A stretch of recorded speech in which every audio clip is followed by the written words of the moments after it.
Welcome, Wapham crew, guys, gals, fools, friends, fiends, foes, whoever may be listening beyond the Omniverse tonight. Secure your tuneful hats, buckle down tight, and hold on loosely as we soar over the rocky tops of the La Paz on Rocky Mountain High, get sucked into the vortex of the Four Corners, and settle down snugly at mile marker 420 in colorful Colorado. It is Sunday, July 7th, Monday, July 8th for those of you across the pond and beyond. Good morning, good afternoon, and good evening to you, and welcome to We Are Paradox Media's Late Night in Rockies. I'm your host, TessaTNT, and we are broadcasting live from the Mile High Clubhouse tonight. I'm so glad you could join us this evening for story time with me, TessaTNT. If you are listening live right now, you may be listening to us on Spreaker.com under We Are Paradox Media. You can also find us on Facebook under We Are Paradox Media, as well as YouTube, We Are Paradox Media, and Twitch on We Are Paradox Media. If you want to listen in your free time, whether you're working it, or working out, feel free to find us wherever you listen to your podcasts. So tonight for story time with me, TessaTNT, we are getting into Douglas Adams' restaurant. At the end of the universe, I keep wanting to say galaxy, but it is indeed the universe. Hopefully we won't have any tech issues this evening, but we shall see what we shall see. And it is hot and muggy today. How are you guys doing? How's your temperature where you guys are at? So, chapter 8. So, do we just sit here or what? Said Zappa angrily. What do these guys out here want? You, Big Rocks, said Rooster. They're going to take you to the Frog Star, the most totally evil world in the galaxy. Oh yeah, said Zappa. We'll have to come get you first. We have come and got you, said Rooster. Look out the window. Zappa looked and gaped. The ground's going away, he gasped. Where are they taking the ground? They're taking the building, said Rooster. We're airborne. Cloud streaked past the office window. Out in the open air again, Zappa could see the ring of dark green Frog Star fighters around the unrated tower of the building. A network of force beams radiated in from them and held the tower in a firm grip. Zappa shook his head in perplexity. What have I done to deserve this? He said. I walk into a building, and they take it away. It's not what you've done they're worried about, said Rooster. It's what you're going to do. Well, don't I get a say in that? We did, years ago. You'd better hold on. We're in for a fast and bumpy train. If I ever met myself, said Zappa, I'll hit myself so hard I won't know what's hit me. Marvin trudged in through the door, looked at Zappa accusingly, slumped in a corner, and switched himself off. On the bridge of the Heart of Gold, all was silent. Arthur stared at the rack in front of him and thought. He caught Shrida's eyes as she looked at him inquiringly. He looked back at the rack. Finally, he saw it. He took 5 small plastic squares and laid them on the board that lay just in front of the rack. 5 squares had on them the 5 letters E, X, Q, U, and I. He laid them next to the letters S, I, T, and E. Exquisite, he said. On a triple word score. Scores rather a lot, I'm afraid. The ship bumped and scattered some of the letters for the nth time. She went inside and started to sort them out again. Up and down the silent corridors echoed Ford Prefect's feet as he stalked the ship, thumping dead instruments. Why did the ship keep shaking, he thought. Why did it rock and sway? Why could he not find out where they were? Where basically were they? The left-hand tower of the Hitchhiker's Guide to the Galaxy offices streaked through the interstellar space at a speed never equaled, either before or since, by any other office block in the universe. In the room halfway up it, Zappa Beeblebrock strode angrily. Rooster sat on the edge of the desk going and doing some routine towel maintenance. Hey, where did you say this building was flying to? Demanded Zappa. The Frog Star, said Rooster, the most totally evil place in the universe. Do they have food there? Said Zappa. Food? You're going to the Frog Star, and you're worried about whether they've got food? Without food, I may not make it to the Frog Star. Out of the window, they could see nothing but the flickering light of the force beams. In vague green streaks, which were presumably the distorted shapes of the Frogstar fighters. This space itself was invisible and indeed unreal. "Here, suck this," said Rusta, offering Zaphod his towel. Zaphod stared at him as if he expected a cocoon to leap out of his forehead on a small spring. "It's sucked nutrients," explained Rusta. "What are you, a messy eater or something?" said Zaphod.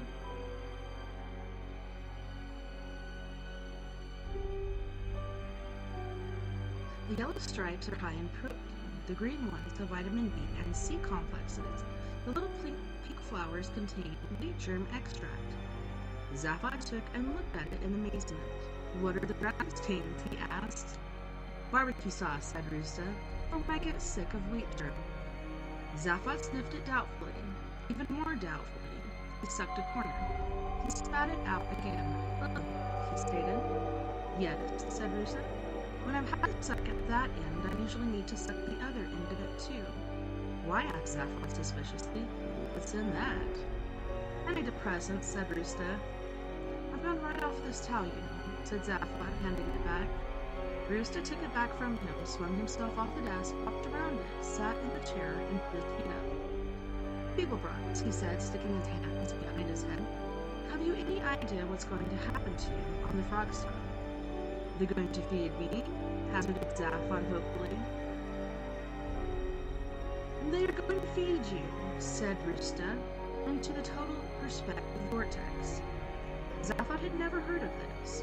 He believed that he had heard of all the fun things in the galaxy, so he assumed that the total perspective vortex was not fun. He asked Rusta what it was.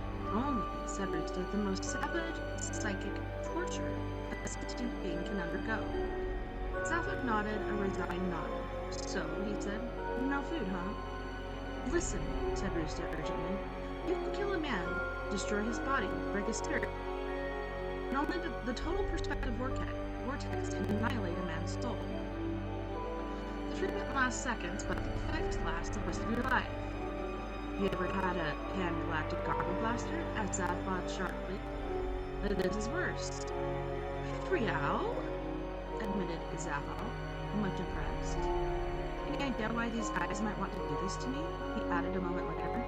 "They believe it will be the best way of destroying you forever. They know what you're after. Could they drop me a note and let me know as well?" "You know," said Rusta. "You know, Beeblebrox.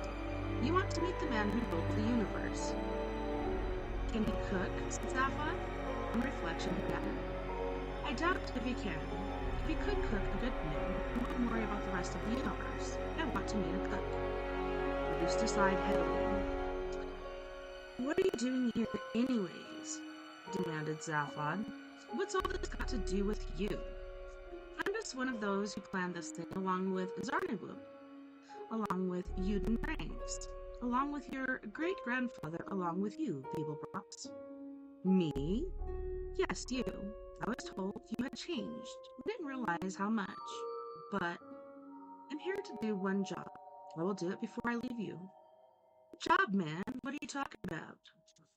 "I will do it before I leave you." Rusta lapsed into an impenetrable silence. Zaphod was terribly glad. Chapter 9. The air around the second planet of the Frogstar system was stale and unwholesome. The dank winds that swept continually over its surface swept over salt flats, dried up marshland, tangled and rotting vegetation, and the crumbling remains of ruined cities.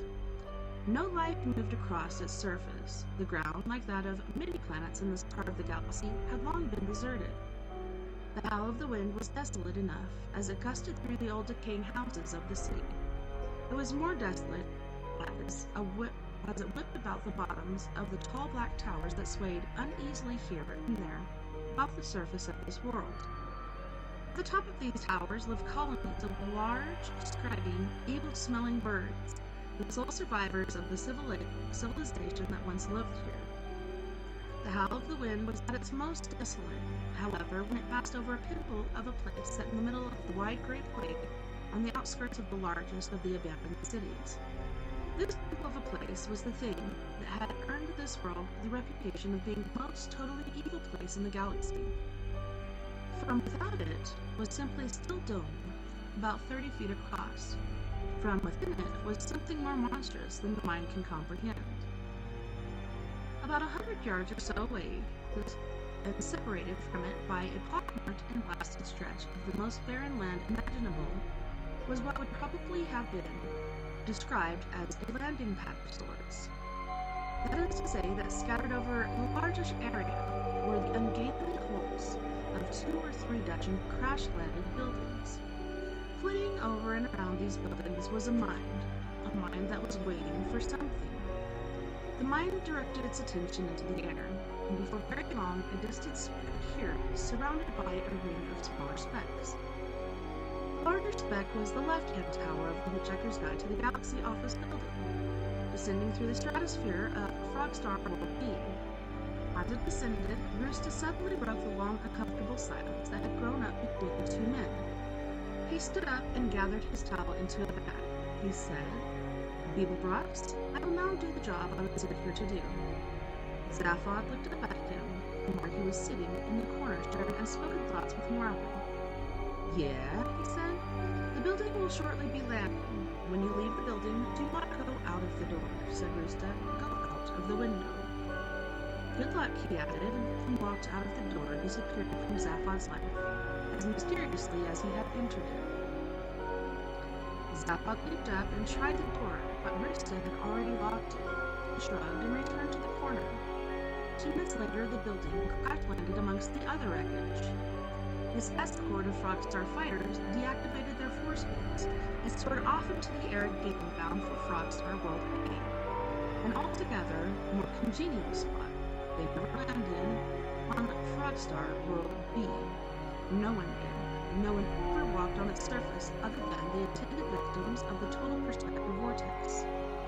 Zaphod was badly shaken by the crash. He lay for a while in the silent dusty rubble, to which most of the room had been reduced. He felt that he was at the lowest ebb he had ever reached in his life. He felt bewildered. He felt lonely. He felt unloved.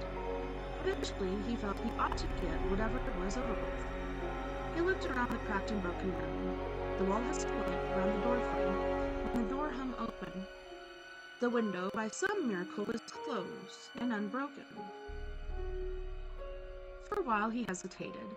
Then he thought that his strange and recent companion had been through all that he had been through just to tell him what he had told him. Then there must be a good reason for it. With Marvin's help, he got the window open. Outside it, the cloud of dust aroused by the crash and the hulks of the other buildings, with which this one was surrounded, effectively prevented Zaphod from seeing anything of the world outside. Not that this concerned him unduly.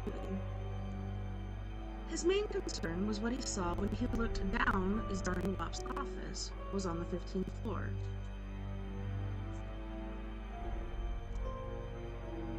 The building had landed at its tilt of about 45 degrees, but still the descent looked heart-stopping.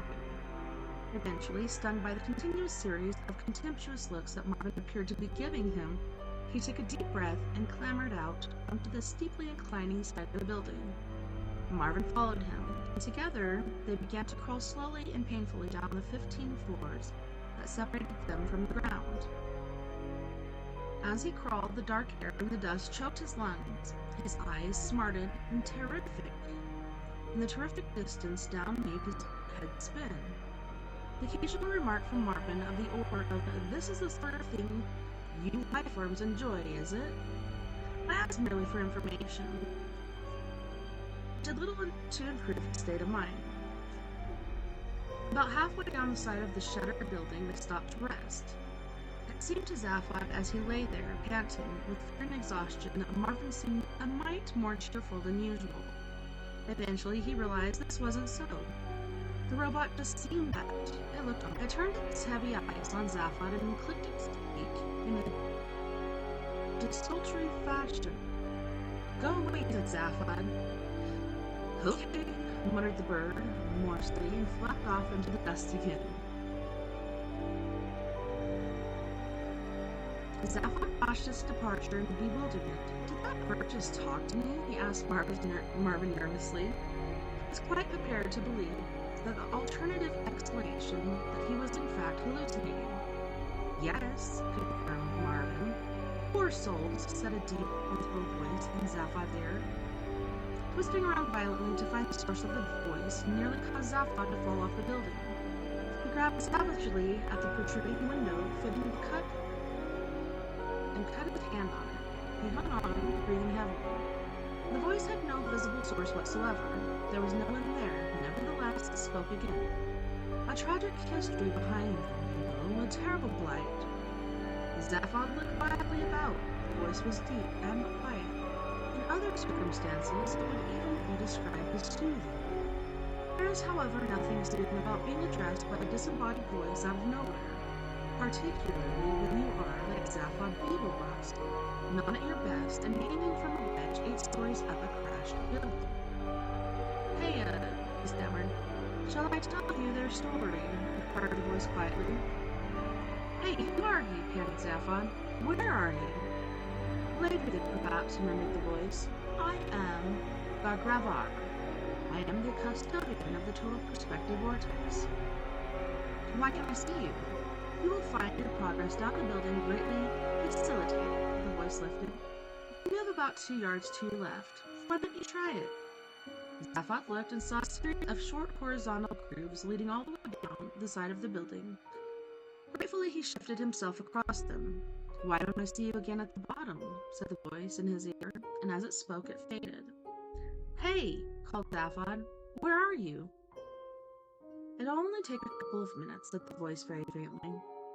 Marvin, said Zaphod earnestly to the robot squatting dejectedly next to him. Did a voice just... Yes, Marvin replied tersely. Zaphod nodded. He took out his peril-sensitive sunglasses again. They were completely black and by now quite badly scratched by the unexpected metal object in his pocket. He put them on.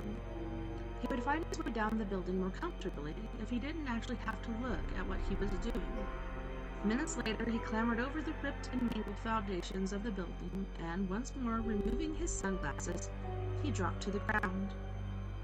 Marvin joined him a moment or so later and lay face down in the dust and rubble, from which position he seemed disinclined to move. Ah, there you are, said the voice suddenly in Zaphod's ear. Excuse me, leaving you like that. It's just that I have a terrible head of heights. At least, it added wistfully, I did have a terrible head for heights. Zaphod looked around slowly and carefully, just to see if he had missed something which might be the source of the voice. All he saw, however, was the dust, the rubble, and the towering hulks of the encircling buildings. Hey, why can't I see you? He said. Why aren't you here? I am here, said the voice slowly. My body wanted to come, but it's a bit busy at the moment. Things to do, people to see. After what seemed like the sort of ethereal sigh, I added, You know how it is with bodies. Zaphod wasn't sure about this. I thought I did, he said. I only hope it's gone in for a rest cure, continued the voice. The way it's been living recently, it must be on its last elbows. Elbows, said Zaphod. Don't you mean last legs? The voice said nothing for a while. Zaphod looked around uneasily. He didn't know if it had gone or was still there or what it was doing. Then the voice spoke again. So, you are to put into the vortex, yes? Well, said Zaphod with a very poor attempt at nonchalance. This cat's in no hurry, you know. I can just slouch about and taking a look at the local scenery, you know. Have you seen the local scenery? Asked the voice of Gardevoir. Zaphod clambered over the rubble and rounded the corner of one of the wrecked buildings that was obscuring his view. He looked at the landscape of Frogstar well-being. Ah, okay, he said. Just sort of slouch about then. No, said Gardevoir. The vortex is ready for you now. You must come. Follow me. Yeah, said Zaphod. And how am I meant to do that? I'll hum for you, said Gardevoir. Follow the humming. The soft keening sound drifted through the air, a pale, sad sound that seemed to be without any kind of focus. It was only by listening very carefully that Zaphod was able to detect the direction from which it was coming. Slowly, dazedly, he stumbled off in its wake. What else was there to do? Chapter 10. The universe has been observed before. It is an unsettling big place, a fact which, for the sake of a quiet life, most people tend to ignore. Many would happily move to somewhere where they're smaller of their own devising, and this is what most beings in fact do. For instance, in one corner of the eastern galactic arm lies the large forest planet Oblaru, the entire intelligent population of which lives permanently in one fairly small and crowded nut tree, in which tree the airborne live, fall in love, carve tiny speculative articles in the bark on the meaning of life, the futility of death, and the importance of birth control. Fight a few extremely minor wars and eventually die strapped to the underside of some of the less accessible outer branches. In fact, the only Oglarunians who ever leave their tree are those who are hurled out of it, for the heinous crime of wondering whether any of the other trees might be capable of supporting life at all, or indeed whether the other trees are anything other than illusions brought on by eating too many old nuts. Exotic though this behavior may seem, there is no life form in the galaxy which is not in some way guilty of the same thing, which is why the total perspective vortex is as horrific as it is. For when you are put into the vortex, you are given just one momentary glimpse of the entire unimaginable infinity of creation, and somewhere in it a tiny little marker, microscopic dot on the microscopic dot, which says, "You are here." The gray plain stretched before Zaphod, a ruined, shattered plain. The wind whipped wildly over it. Visible in the middle was the still pimple of the dome. This, gathered Zaphod, was where he was going. This was the total perspective vortex. As he stood and gazed obliquely at it, a sudden, inhuman wail of terror emanated from it as of a man having his soul burned from his body. It screamed above the wind and died away. Zaphod started with fear, and his blood seemed to turn to liquid helium. "Hey, what was that?" he muttered voicelessly. "A recording," said Gargavar, "of the last man who was put in the vortex. It is always played to the next victim, a sort of prelude." "Hey, it really sounds bad," stammered Zaphod. "Couldn't we maybe slip off to a party or something for a while? Think it over." "For all I know," said Gargavar's ethereal voice, "I'm probably at one. My body, that is. It goes to a lot of parties without me. Says it only gets in the way. Yay, hold." "What is all this with your body?" said Zaphod, anxious to delay whatever it was that was going to happen to him. "Well, it's busy, you know," said Gargavar, hesitantly. "You mean it's got a mind of its own?" said Zaphod.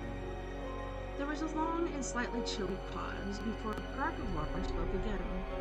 "I have to say," he replied eventually, "that I find that remark in rather poor taste." Zaphod muttered a bewildered and embarrassed apology. "No matter," said Gargavar. "You weren't to know." The voice fluttered unhappily. "The truth is," it continued in tones which suggested he was trying very hard to keep it under control. "The truth is that we are currently undergoing a period of legal trial separation. I suspect it will end in divorce." The voice was still again leaving Zaphod with no idea what to say. He mumbled uncertainly. "I think we were probably not very well suited," said Gargavar again at length. "We never seemed to be happy doing the same things. We always had the greatest arguments over sex and fishing. Eventually we tried to combine the two, but that only led to disaster, as you can probably imagine. And now my body refuses to let me in, won't even see me." He paused again tragically. The wind whipped across the plain. "It says I only inhibit it. I pointed out that, in fact, I was meant to inhabit it.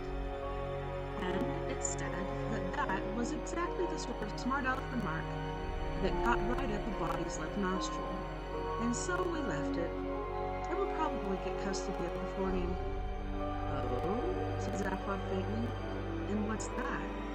Pisspot, said the voice. My name is Pisspot Gardvar. Says it all, doesn't it? Said Zaphod sympathetically. And that is why I, as a disembodied mind, have this job, custodian of the total perspective vortex. No one will ever walk on the ground of this planet except the victims of the vortex. They don't really count, I'm afraid. Ah. I'll tell you the story. Would you like to hear it? Many years ago, this was a thriving, happy planet. People, cities, shops, a normal world. Except that on the high streets of these cities, there were slightly more shoe shops than one might have thought necessary. And slowly, insidiously, the numbers of these shoe shops were increasing. It's a well-known economic phenomenon, but tragic to see it in operation. For the more shoe shops there were, the more shoes they had to make, and the worse and more unwearable they became. And the worse they were to wear. And the more people had to buy to keep themselves shod, and the more the shops proliferated, until the whole economy of the place passed what I believe is termed the shoe event horizon, and it became no longer economically possible to build anything other than shoe shops. Result? Collapse, ruin, and famine. Most of the population died out. Those few who had the right kind of genetic instability mutated into birds. You've seen one of them, who cursed their feet, cursed the ground, and vowed that none should walk on it again. Unhappy lot. Come, I must take you to the vortex. Zaphod shook his head in bemusement and stumbled forward across the plain. And you, he said, you come from this hellhole, do you? No, said Gregor, taken aback. I come from the Frogstar World Sea. Beautiful place. Wonderful fishing. I flit back there in the evenings, though all I can do now is watch. The total perspective vortex is the only thing on this planet with any function. It was built here because no one else wanted it on their doorstep. At that moment, another dismal scream rent the air, and Zaphod shuddered. What can do that to a guy, he breathed. The universe, said Grabrabar, simply. The whole infinite universe, the infinite suns, the infinite distances between them and yourself, an invisible dot on an invisible dot, infinitely small. Hey, I'm Zaphod Beaverbrock's man, you know, muttered Zaphod, trying to flap the last remnants of his ego. Grabrabar made no reply, but merely resumed his mournful humming, till they reached the tarnished dome in the middle of the plain. As they reached it, the door hummed open in the side, revealing a small darkened chamber within. Enter, said Gargravar. Zaphod started with fear. Hey, what now? He said. Now. Zaphod peered nervously inside. The chamber was very small. It was still lined, and there was hardly space in it for more than one man.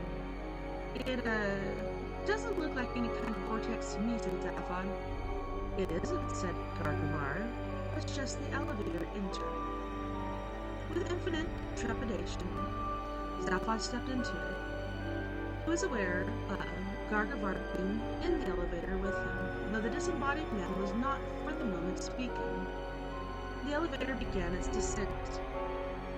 I must get myself into the right frame of mind for this, muttered Zaphod. There is no right frame of mind, said Gargavar, silently and sternly. You really know how to make a drive feel inadequate. I don't. The vortex does. At the bottom of the shaft, the rear of the elevator opened up, and Zaphod stumbled out into a smallish, functional, still-lined chamber. At the far side of it stood a single, upright steel box, just large enough for a man to stand in. It was that simple. It connected to a small pile of components and instruments via a single-fit wire. Is that it? Said Zaphod in surprise. That is it. It didn't look too bad, Zaphod. Can I get in there, do I? Said Zaphod. You get in there, said Gargavar, and I'm afraid you must do it now. Okay. said Zaphod. He opened the door of the box and stepped in. Inside the box he waited. After 5 seconds there was a click, and the entire universe was there in the box with him. Chapter 11. The total perspective vortex derives its picture of the whole universe on the principle of extrapolated matter analysis. To explain, since every piece of matter in the universe is in some way affected by every other piece of matter in the universe, it is, in theory, possible to extrapolate the whole of creation. Every sun, every planet, their orbits, their composition, and their economic and social history from, say, one small piece of fairy cake.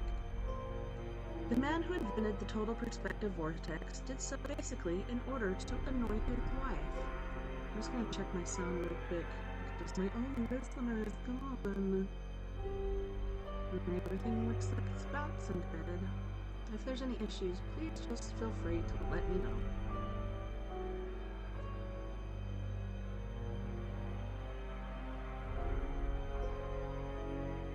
The man who invented the total perspective vortex did so basically in order to annoy his wife. Trin-Tragula, for that was his name, was a dreamer, a thinker, a speculative philosopher, or, as his wife would have it, idiot. And she would nag him incessantly about the utterly inordinate amount of time he spent staring out into space, or mulling over the mechanics of safety pins, or doing spectrographic analysis of pieces of fairy cake. Have some sense of proportion, she would say. Sometimes it's often as 38 times in a single day. And so he built the total perspective vortex, just to show her. And into one end he plugged the whole of reality as extrapolated from a piece of fairy cake. And into the other end he plugged his wife, so that when he turned it on, she saw in one instant the whole infinity of creation and herself in relation to it. To Trin-Tragula's horror, the shock completely annihilated her brain. But to his satisfaction, he realized that he had proved conclusively that if life is going to exist in a universe of this size, then one thing it cannot afford to have is a sense of proportion. The door of the vortex swung open. From his disembodied mind, Gargavar watched dejectedly. He had rather liked Zaphod Beaverbrox in a strange sort of way. He was clearly a man of many qualities, even if they were mostly bad ones. He waited for him to flop forward and walks, as they all did. Instead, he stepped out. "Hi," he said. "Beaverbrox," asked Gargavar's mind in amazement. "Could I have a drink, please?" said Zaphod. You have been in the vortex?" stammered Gargavar. "You saw me, kid." "And it was working?" "Sure was. And you saw the whole infinity of creation. It's a really neat place, you know that?" Gargavar's mind was reeling in astonishment. Had his body been with him, it would have sat down heavily with its mouth hanging open. "And you saw yourself," said Gargavar in relation to it all. "Oh, yeah. But what did you experience?" Zaphod shrugged smugly. "He just told me what I knew all the time. I'm a really terrific and great guy. Didn't I tell you? I'm Zaphod Beaverbrox." His gaze passed over the machinery which powered the vortex and he stopped startled. He breathed heavily. "Hey," he said, "is that really a piece of fairy cake?" He ripped the small piece of confectionery from the sensors with which it was surrounded. "If I told you how much I needed this," he said ravenously, "I wouldn't have time to eat it." And he ate it. Chapter 12. A short while later, he was running across the plain in the direction of the ruined city. The dank air wheezed heavily in his lungs, and he frequently stumbled with the exhaustion he was still feeling. Night was beginning to fall too, and the rough ground was treacherous. The elation of his recent experience was still with him, though. The whole universe. He had seen the whole universe stretching to infinity around him, everything. And with it had come the clear and extraordinary knowledge that he was the most important thing in it. Having a conceited ego is one thing, actually being told by a machine is another. He didn't have time to reflect on this matter. Garvar had told him that he would have to alert his masters as to what had happened, but that he was prepared to leave a decent interval before doing so.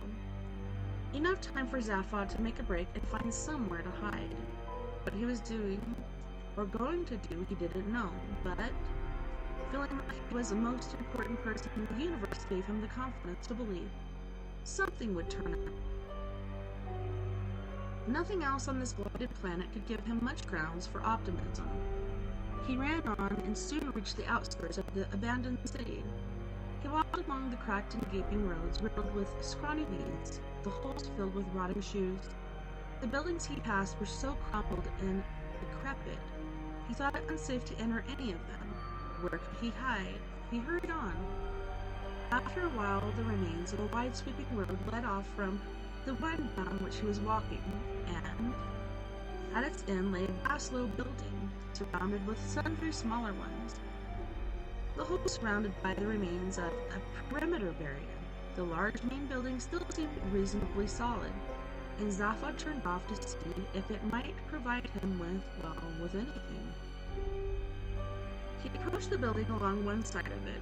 The front, it would seem, since it faced a wide concrete apron area, with 3 gigantic doors, maybe 60 feet high. The far one of these was open, and toward this Zaphod ran. Inside, all was gloom, dust, and confusion. Giant cobwebs lay over everything. Part of the infrastructure of the building had collapsed. Part of the rear wall had caved in, and a thick choking dust lay inches over the floor. Through the heavy gloom, huge shapes loomed, covered with debris. The shapes were sometimes cylindrical, sometimes bulbous, sometimes like eggs, or rather cracked eggs. Most of them were split open or falling apart. Some were mere skeletons. They were all spacecraft, derelict. Zaphod wondered in frustration among the hulks. There was nothing here that remotely approached the serviceable. Even the mere vibration of his footsteps caused one precarious wreck to collapse further into itself. Toward the rear of the building lay a loaded ship, slightly larger than the others, and buried beneath even deeper piles of dust and cobwebs. Its outline, however, seemed unbroken. Zaphod approached it with interest, and as he did so, he tripped over an old feed line. He tried to toss the feed line aside, and to his surprise discovered that it was still connected to the ship. To his utter astonishment, he realized that the feed line was also humming slightly. He stared at the ship in disbelief, and then back down to the feed line in his hands. He tore off his jacket and threw it aside. Crawling along on his hands and knees, he followed the feed line to the point where it connected to the ship. The connection was sound, and the slight humming vibration was more distinct. His heart was beating fast. He wiped away sun grime and laid an ear against the ship's side. He could hear only a faint, undetermined noise.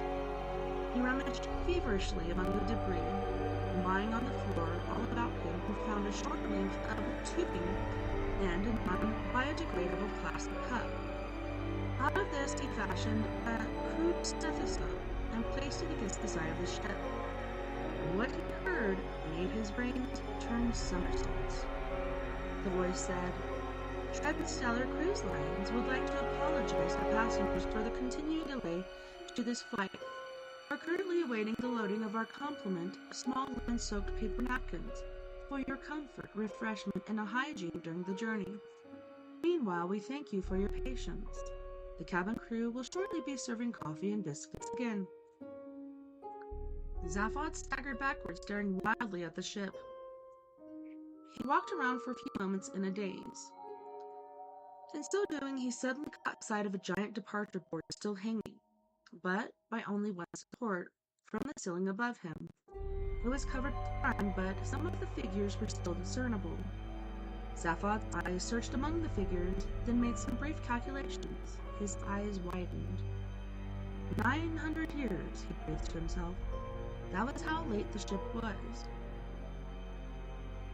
2 minutes later, he was on board. As he stepped out of the airlock, The air that greeted him was cool and fresh. The air conditioning was still working. The lights were still on. He moved out of the small entrance chamber into a short, narrow corridor and stepped nervously down it. Suddenly, the door opened and a figure stepped out in front of him. "Please return to your seat, sir," said the android stewardess, and turning her back on him, she walked on down the corridor in front of him. When his heart started beating again, he followed her. She opened the door at the end of the corridor and walked through. He followed her through the door.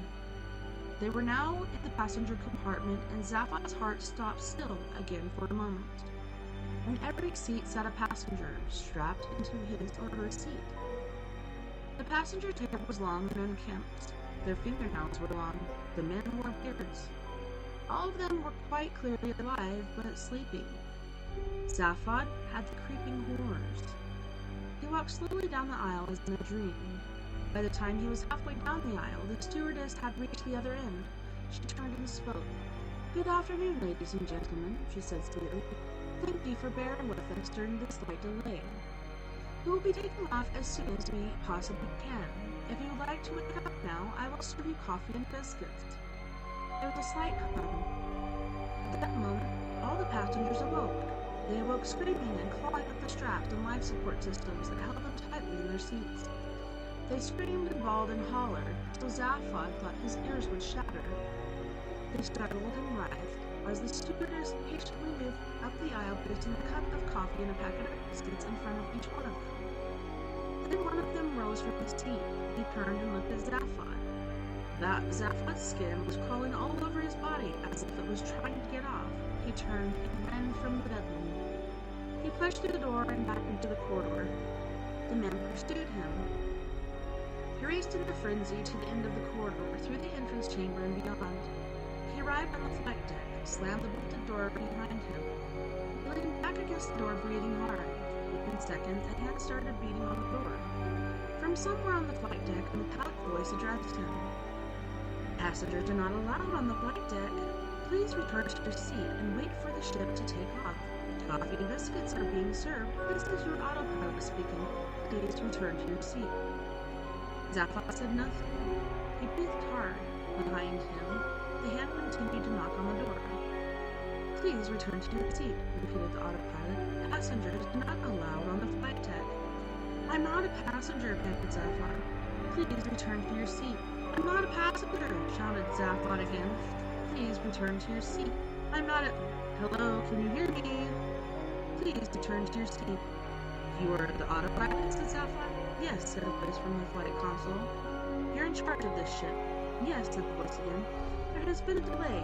Passengers are to be kept temporarily in a suspended animation for their comfort and convenience. Coffee and biscuits are served every year, after which passengers are returned to suspended animation for their continued comfort and convenience. Departure will take place when the flight stores are complete. We apologize for the delay." Zaphod moved away from the door, on which the pounding now ceased. He approached the flight console. "Delay?" he cried. "Have you seen the world outside the ship? It's a wasteland, a desert. Civilization's been gone, man. There are no lemon-soaked paper napkins on the way from anywhere." "The statistical likelihood," continued the autopilot primly, "is that other civilizations will arise. There will one day be lemon-soaked paper napkins. Till then, there will be a short delay. Please return to your seat." But at that moment, the door opened. Zaphod spun around to see the man who had pursued him standing there. He carried a large briefcase.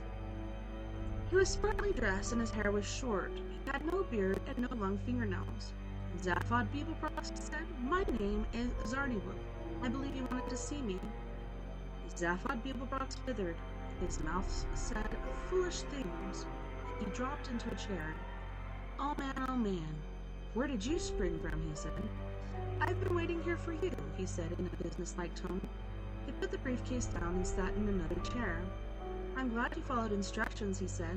"I was a bit nervous that you might have left my office by the door rather than the window. Then you have been in trouble." Zaphod shook his head at him and burbled. "When you entered the door of my office, you entered my electronically synthesized universe. Hmm. Excuse me, he exclaimed. If you had left by the door, you would have been back in the real one. The artificial one works from here. He patted his briefcase smugly. Zaphod glared at him with resentment and loathing. What's the difference? He muttered. Nothing, said Zarnywhoop. They are identical, except that I think the Frog Starfighters are gray in the real universe. What's going on? Spat Zaphod. Simple, said Zarnywhoop. His self-assurance and smugness made Zaphod seethe. Very simple, repeated Zarnywhoop. I discovered the coordinates at which this man could be found. The man who ruled the universe and discovered that his world was protected by an improbability field. To protect my secret and myself, I retreated to the safety of this totally artificial universe and hid myself away in a forgotten coastline. I was secure. Meanwhile, you and I, said Zaphod angrily. You mean I knew you? Yes, said Zarnywhoop. We knew each other well. I had no taste, said Zaphod, and resumed a sullen silence.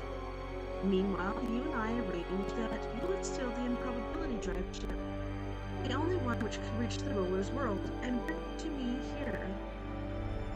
This you have now done, I trust, and I congratulate you. He smiled a tight little smile which Zaphod wanted to hit with a brick. Oh, and in case you were wondering, added Zarnywhoop, this universe was created specifically for you to come to. You are therefore the most important person in this universe. You would never, he said with an even more prickable smile, have survived the total perspective vortex in the real one. Shall we go? Where, said Zaphod sullenly. He felt collapsed. To your ship, the Heart of Gold. You did bring it, I trust. No. Where's your jacket? Zaphod looked at him in mystification. My jacket? I took it off. It's outside. Good, we will go and find it. Zarnywhoop stood up and gestured to Zaphod to follow him.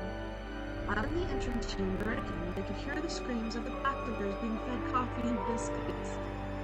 It has not been a pleasant experience waiting for you, said Zarnywhoop. Not pleasant for you? Called Zaphod. How do you think? Zarnywhoop held a silencing finger as the hatchway swung open. A few feet away from them, they could see Zaphod's jacket lying in the debris. A very remarkable and very powerful ship, said Zarnywhoop. Watch. As they watched, the pocket on the jacket suddenly bulged. It split. It ripped. The small metal model of the Heart of Gold that Zaphod had been bewildered to discover in his pocket was growing. It grew. It continued to grow. It reached, after 2 minutes, its full size. At an improbability level, said Zarnywhoop, of, I don't know, something very large. Zaphod swayed. You mean I had it with me all the time? Zarnywhoop smiled. He lifted up his briefcase and opened it. He twisted a single switch inside of it. Goodbye, artificial universe, he said. Hello, real one. The scene for them shimmered briefly, and reappeared exactly as before. You see, said Zarnywhoop, exactly the same. You mean, repeated Zaphod tautly, that I had it with me all the time? Oh yes, said Zarnywhoop, of course. That was the whole point. That's it, said Zaphod. You can count me out. From here on in, you can count me out. I've had all I want of this. You play your own games, man. I'm afraid you cannot leave, said Zarnywhoop. You are entwined in the improbability field. You cannot escape. He smiled the smile that Zaphod had wanted to hit, and this time Zaphod hit it. Hit it! Alright, so on that note, boys and girls, we are going to go to our first music break. On this break, we have Mr. Jeff Hilliard from Los Angeles, California, with Finger Bang Your Day, and Central Tex Van, Cockpit Hills, Multitude, and Silicon Wave. You guys don't go anywhere. We'll be right back after this music break.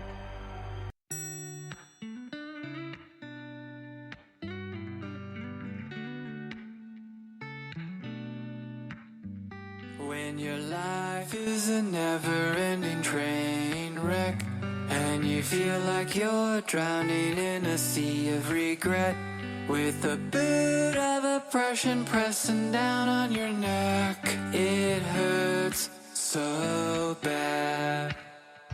When your overwhelming hatred kills your heart still,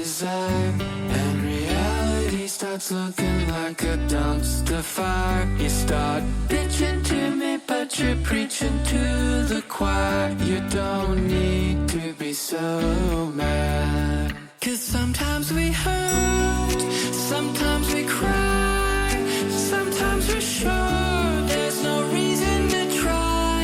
When the whole world goes completely insane, open your heart, stand up and sing. I'm gonna finger bang my day.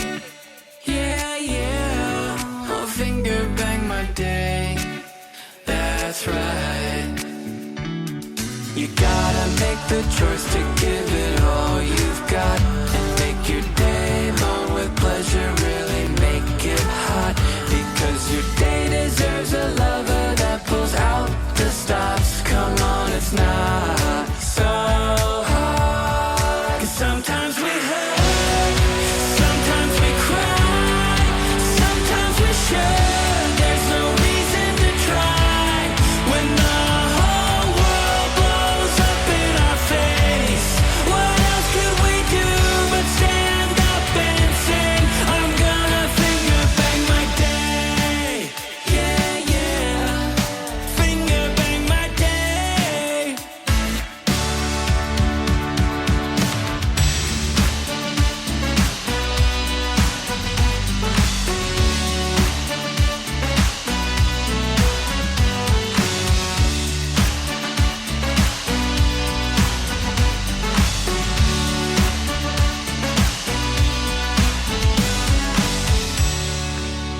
Hey, what are we really doing? We can't live in a world that has this much hate. We have to get honest with ourselves. We have to take stock in what our part is in all of this madness. We have to let go, and we focus on giving love, setting that intention.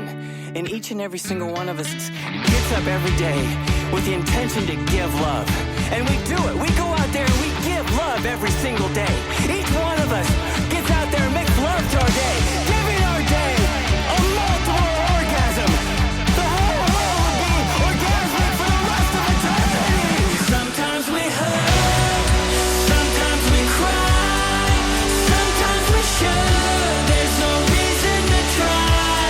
When the whole world is fucking insane, we open our hearts, stand up and sing. I'm gonna finger bang my day.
go, let's go, let's go, let's go. Just get in the van.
Desperate and pathetic. Nothing but a coward. You're a fool with nothing to offer. No one will ever believe you. They see you for what you are. You're just a fraud, a shell of a person. And now the marvelous spirit of penetrate the demons that haunt you. They enslave you into the depths of your suffering. I am the son of God.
I just got a package, I can't wait to get home. I spent all day tracking the shipment on my phone, all that she was lacking. I ordered custom, I can't wait to get some. Take it to the bedroom, bitch is always nagging. Now I got the air, I send this bitch is packing, going my way. I have a new attraction, don't care what you say, it's better in every way. Now baby, it's time to play. We're gonna make us a tape and show everyone the way. Cause I'm going my own way, riding up the Silicon Way. I wanna see on the game with my new real dog. I'm gonna play. Just second grade to my Silicon Way. She is here to stay. She's my new real dog, and it's time to play.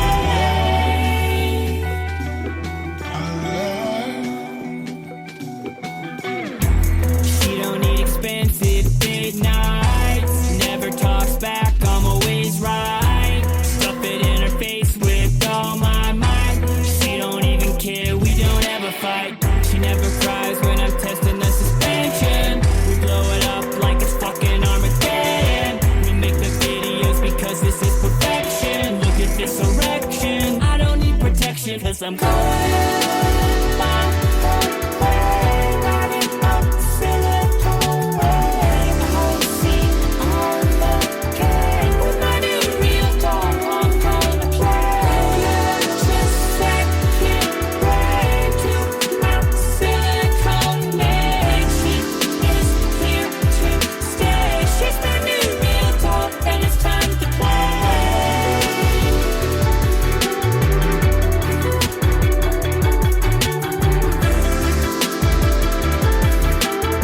With my new real dog, I'm gonna play.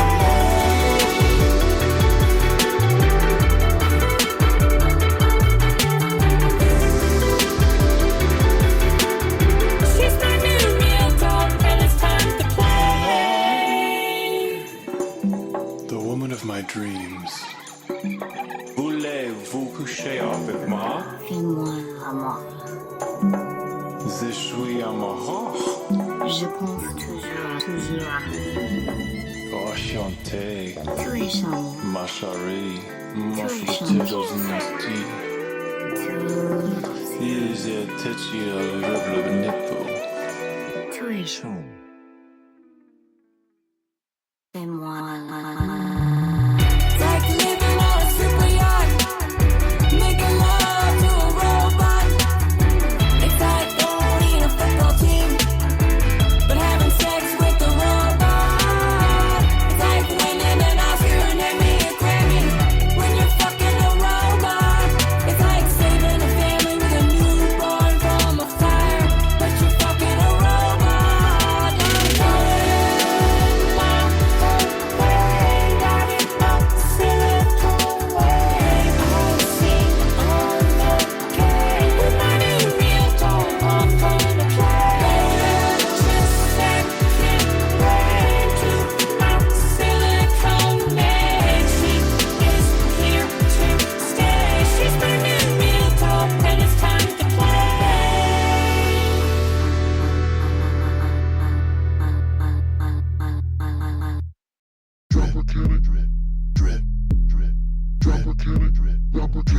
I got all the moves, got that molar too. You think it's wrong? Back of the head too long. Fuck that.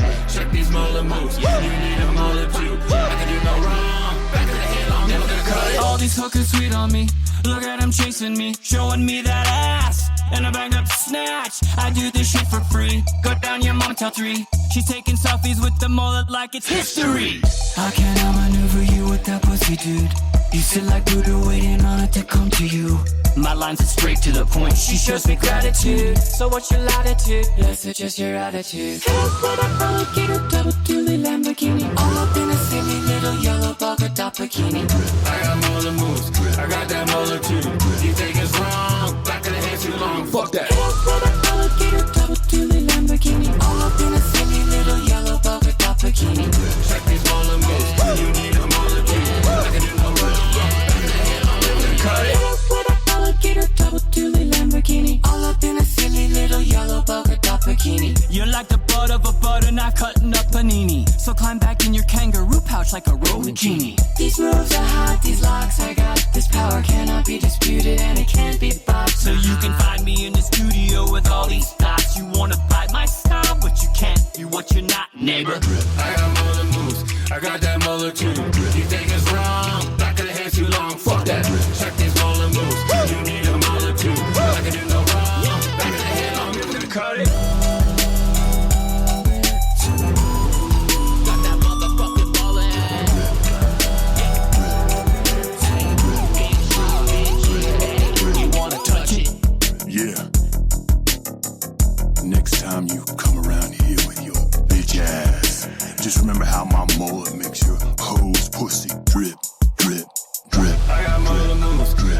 a mole or two. You think it's wrong? Back of the head's too long. Fuck that.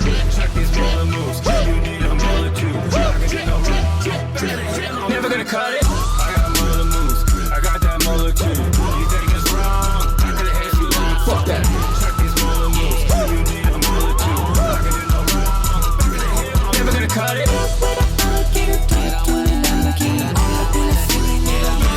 Never gonna cut it.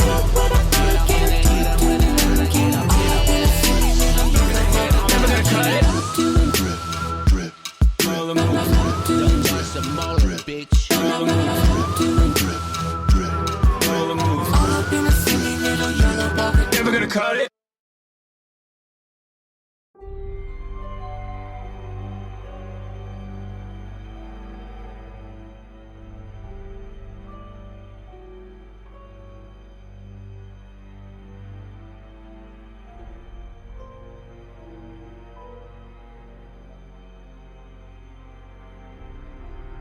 Welcome back.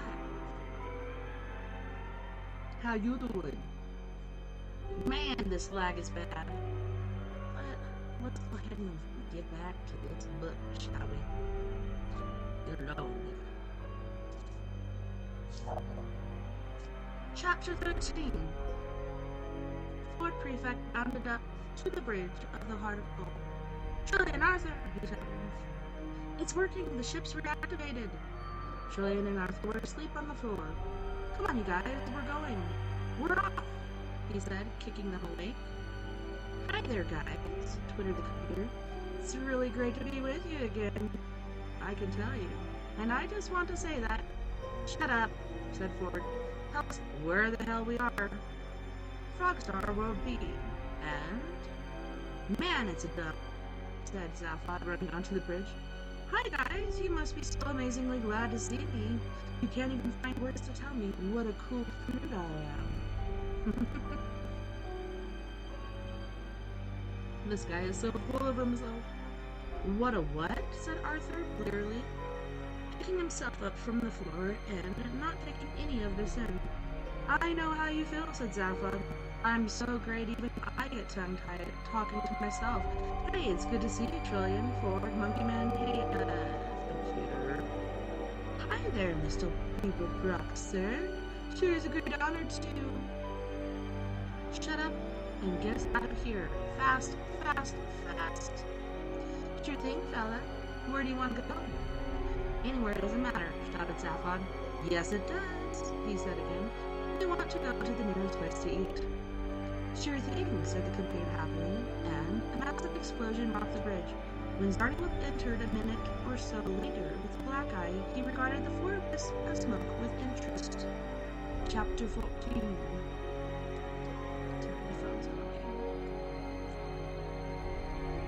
Four inert bodies sank through. Spinning blackness, consciousness had died, cold oblivion pulled bodies down and down into the pit of unbeing.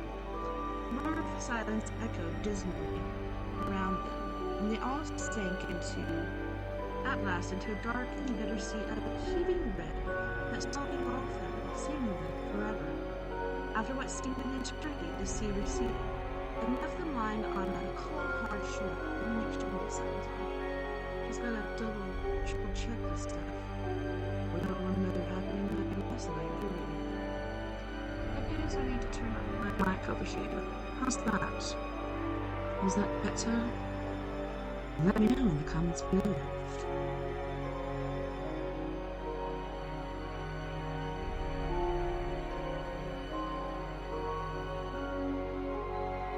After what seemed an eternity, the sea receded and left them lying on a cold, hard shore. The flotsam and jetsam of the stream of life, the universe, and everything. Cold spasms shook them, lights danced sickeningly around them. The cold, hard shore tipped and spun, and then stood still. It shone darkly. It was a very highly polished, cold, hard shore. A green blur watched them disapprovingly. It coughed. Good evening, madam, gentlemen, it said. Do you have a reservation? Ford Prefect's consciousness snapped back like elastic, making his brain smart. He looked up woozily at the green blur. Reservation? He said weakly. Yes, sir, said the green blur. Do you need a reservation for the afterlife? insofar as it is possible for a green blur to arc its eyebrows disdainfully. This is what the green blur now did. Afterlife, sir, it said. Arthur Dent was grappling with his consciousness the way one grapples with the lost bar of soap in the bath. Is this the afterlife? He stammered. Well, I assume so, said Ford Prefect, trying to work out which way was up. He tested the theory that it must lie in the opposite direction from the cold, hard shore on which he was lying, and staggered to what he hoped were his feet. I mean, he said, swaying gently, there's no way we could have survived that blast, is there? No, muttered Arthur. He had raised himself onto his elbows, but it didn't seem to improve things. He slumped down again. No, said Trillian, standing up. No way at all. A dull, hoarse, gurgling sound came from the floor. It was Zaphod Beeblebrox attempting to speak. I certainly didn't survive, he gurgled. I was a total goner. Wham, bang, and that was it. Yeah, thanks to you, said Ford. We didn't stand a chance. We must have been blown to bits. Arms, legs, everywhere. Yeah, said Zaphod, struggling noisily to his feet. If the lady and gentleman would care to order drinks, said the green blur, hovering impatiently beside them. Our pow splat, continued Zaphod, instantaneously zonked into one-component molecules. Hey, Ford, he said, identifying one of the slowly solidifying blurs around him. Did you get that thing of your whole life flashing before you? You got that too, said Ford. Your whole life? Yeah, said Zaphod. At least I assume it was mine. I spent a lot of time out of my skulls, you know. He looked around him at the various shapes that were at last becoming proper shapes instead of vague and wobbling shapeless shapes. So, he said. So what? Said Ford. So here we are, said Zaphod hesitantly. We're lying dead. Standing, Trillian corrected him. Standing dead? Continued Zaphod. In this desolate restaurant, said Arthur Dent, who had got to his feet and could now, much to his surprise, see clearly. That is to say, the thing that surprised him was not that he could see, but what he could see. Here we are, continued Zaphod doggedly, standing dead in this desolate 5 stars, said Trillian. Restaurant, concluded Zaphod. Odd, isn't it, said Ford. Yeah. Nice chandeliers, though, said Trillian. They look about themselves in bemusement. It's not so much an afterlife, said Arthur. More sort of a privé. The chandeliers were in fact a little on the flashy side, and the low vaulting ceiling from which they hung were not, in an ideal universe, have been painted in the particular shape of deep turquoise. And even if it had been, it wouldn't have been highlighted by concealed moonlighting. This is not, however, in an ideal universe, as was further evidenced by the eye-crossing patterns of the inlaid marble floor, and the way in which the fronting of the 80-yard-long marble-top bar had been made. The fronting for the 8-yard-long marble-top bar had been made by stitching together nearly 20,000 Arterian mosaic lizard skins, despite the fact that the 20,000 lizards concerned had needed them to keep their insides in. A few smartly dressed creatures were lounging casually at the bar, relaxed in a richly colored body-hugging seats that were deployed here and there about the bar area. A young V-herd officer and his green-steaming young lady passed through the large smoking glass doors at the far end of the bar into the dazzling light of the main body of the restaurant beyond. Behind Arthur was a large, curtained bay window. He pulled aside the corner of the curtain and looked out at a bleak and dreary landscape, gray, pockmarked, and dismal. A landscape which, under normal circumstances, would have given Arthur the creeping horrors. These were not, however, normal circumstances, for the thing that froze his blood and made his skin try to crawl up his back and off the top of his head was sky. The sky was... An attendant flunky politely drew the curtain back into place. "All in good time, sir," he said. Zaphod's eyes flashed. "Hey, wait a minute, you dead guys," he said. "I think we're missing some ultra-important thing here, you know. Something somebody said and we missed it." Arthur was profoundly relieved to turn his attention from what he had just seen. He said, "I said it was a sort of après." "Yeah, I don't you wish you hadn't?" said Zaphod. "Ford?" "I said it was odd. Yeah, shrewd, but dull. Perhaps, intruded the green blur, who had by this time resolved into the shape of a small, wizened, dark-suited green waiter. Perhaps you would care to discuss the matter over drinks? Drinks? Cried Zaphod. That was it? See? See what you miss if you don't stay alert? Indeed, sir, said the waiter patiently. If the lady and gentleman would care to take drinks before dinner. Dinner! Zaphod exclaimed with passion. Listen, you little green person, my stomach could take you home and cuddle you all night in the mere idea. And the universe, continued the waiter, determined not to be deflected on his home stretch, will explode later for your pleasure. Ford's head swiveled slowly toward him. He spoke with feeling. Wow, he said. What sort of drinks do you serve in this place? The waiter laughed politely. A little polite little waiter's laugh. Ah, he said. I think, sir, has perhaps misunderstood me. Oh, I hope not, breathed Ford.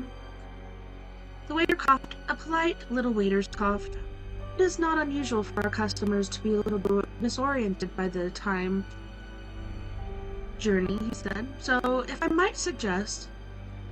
Time journey, said Zaphod. Time journey, said Ford. Time journey, said Trillian. You mean this isn't the afterlife, said Arthur. The waiter smiled a polite little waiter's smile. He had almost exhausted his polite little waiter repertoire, and was soon slipping into his role of a rather tight-lipped and sarcastic little waiter. Afterlife, sir, he said. No, sir. And we're not dead, said Arthur. The waiter tightened his lips. Aha, ha, he said. Sir is most evidently alive, otherwise I would not attempt to serve, sir. An extraordinary gesture, which is pointless attempting to describe, Zaphod Beeblebrock slapped both his foreheads with two of his arms and one of his thighs with the other. Hey guys, he said, this is crazy. We did it. We finally got it where we were going. This is Milliways. Milliways, said Ford. Yes, sir, said the waiter, laying on the patient with a towel. This is Milliways, the restaurant at the end of the universe. End of what? Said Arthur. The universe, repeated the waiter, very clearly and unnecessarily distinctly. When did that end? Said Arthur. In just a few minutes, sir, said the waiter. He took a deep breath. He didn't need to do this since his body was supplied with a peculiar assortment of gases it required for survival, from a small intravenous device strapped to his leg. There are times, however, when whatever your metabolism, you have to take a deep breath. Now, if you would care to order your drinks at last, he said, I will then show you to your table. Zaphod grinned, 2 men at grins, sauntered over to the bar, and bought most of it. Chapter 15. The restaurant at the end of the universe is one of the most extraordinary ventures in the entire history of catering. It has been built on the fragmented remains of... It will be built on the fragmented. That is to say, it will have been built by this time and indeed has been. One of the major problems encountered in time travel is not that of accidentally becoming your own father or mother. There is no problem involved in becoming your own father or mother that a broad-minded and well-adjusted family can't cope with. There is no problem about changing the course of history. The course of history does not change because it all fits together like a jigsaw. All the important changes have happened before the things they were supposed to change, and it all sorts itself out in the end. The major problem is quite simply one of grammar, and the main work to consult in this matter is Dr. Dan Streetmantioner's Time Traveler's Handbook of 1001 Tense Formations. It will tell you, for instance, how to describe something that was about to happen to you in the past before you avoided it by time jumping forward 2 days in order to avoid it. The event will be described differently according to whether you are talking about it from the standpoint of your own natural time, from a time in the further future, or a time in the further past, and is further complicated by the possibility of conducting conversations, while you are actually traveling from one time to another with the intention of becoming your own mother or father. Or your own grandpa, perhaps? I do not know. Most readers get as far as the future semi-conditionally modified, sub-inverted, playful past, subjunctive intentional, before giving up. And in fact, in later editions of the book, all the pages beyond this point have been left blank to save on printing costs. The Hitchhiker's Guide to the Galaxy skips lightly over this tangle of academic abstraction, pausing only to note the term future perfect has been abandoned since it was discovered not to be. To resume, the restaurant at the end of the universe is one of the most extraordinary ventures in the entire history of catering. It is built on the fragmented remains of an eventually ruined planet which is, while heaven be, enclosed in a vast time bubble and projected forward in time to the precise moment of the end of the universe. This is, many would say, impossible. In it, guests take, willin' on take, their places at a table and eat, willin' on eat, sumptuous meals while watching, willing watching, the whole of creation explode around them. This, many would say, is equally impossible. You can arrive, mine Iridian, on win, for any sitting you like without prior date for win reservation because you can book retrospectively. As it were, when you return to your own time, you can have on book Havinta for win, presuming returning winter retro home. This is many would insist absolutely impossible. At the restaurant, you can meet and dine with man meetin' con with demon on win, a fascinating cross-section of the entire population of space and time. This, it can be explained patiently, is also impossible. You can visit it. I really wish I could get rid of that whole messenger thing. What a life. Might have to stop and freaking cause the thing not to ring again. Good lord. Let me go over here really quick and mute this for the Eve, shall we? I don't want to leave the chat, I just want to make it quiet for the moment. Mute. Let's mute. This many hours. Alright, alright. Hopefully that won't bug us again. Alright. This, even if the rest is true, which it isn't, is patiently impossible, say the doubters. All you have to do is deposit 1 penny in a savings account in your own era.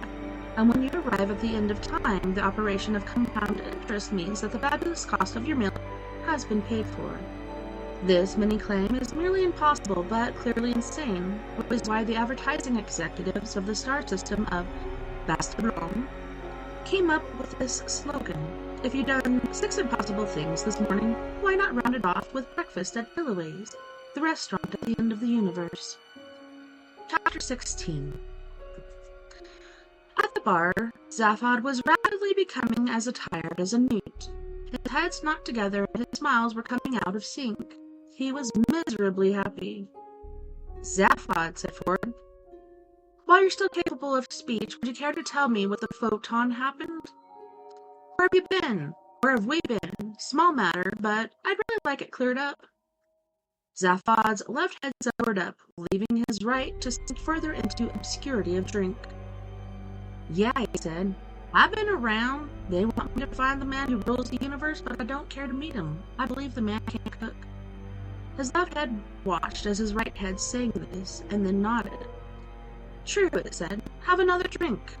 Ford had another Pan-Galactic Gargle Blaster, the drink which has been described as the alcoholic equivalent of a mugging. Expensive and bad for the head. Whatever had happened, Ford decided he didn't really care too much.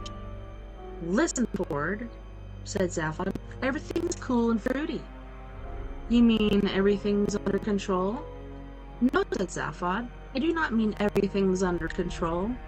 That would be not cool and fruity. If you want to know what happened, let's just say I had the whole situation in my pocket, okay?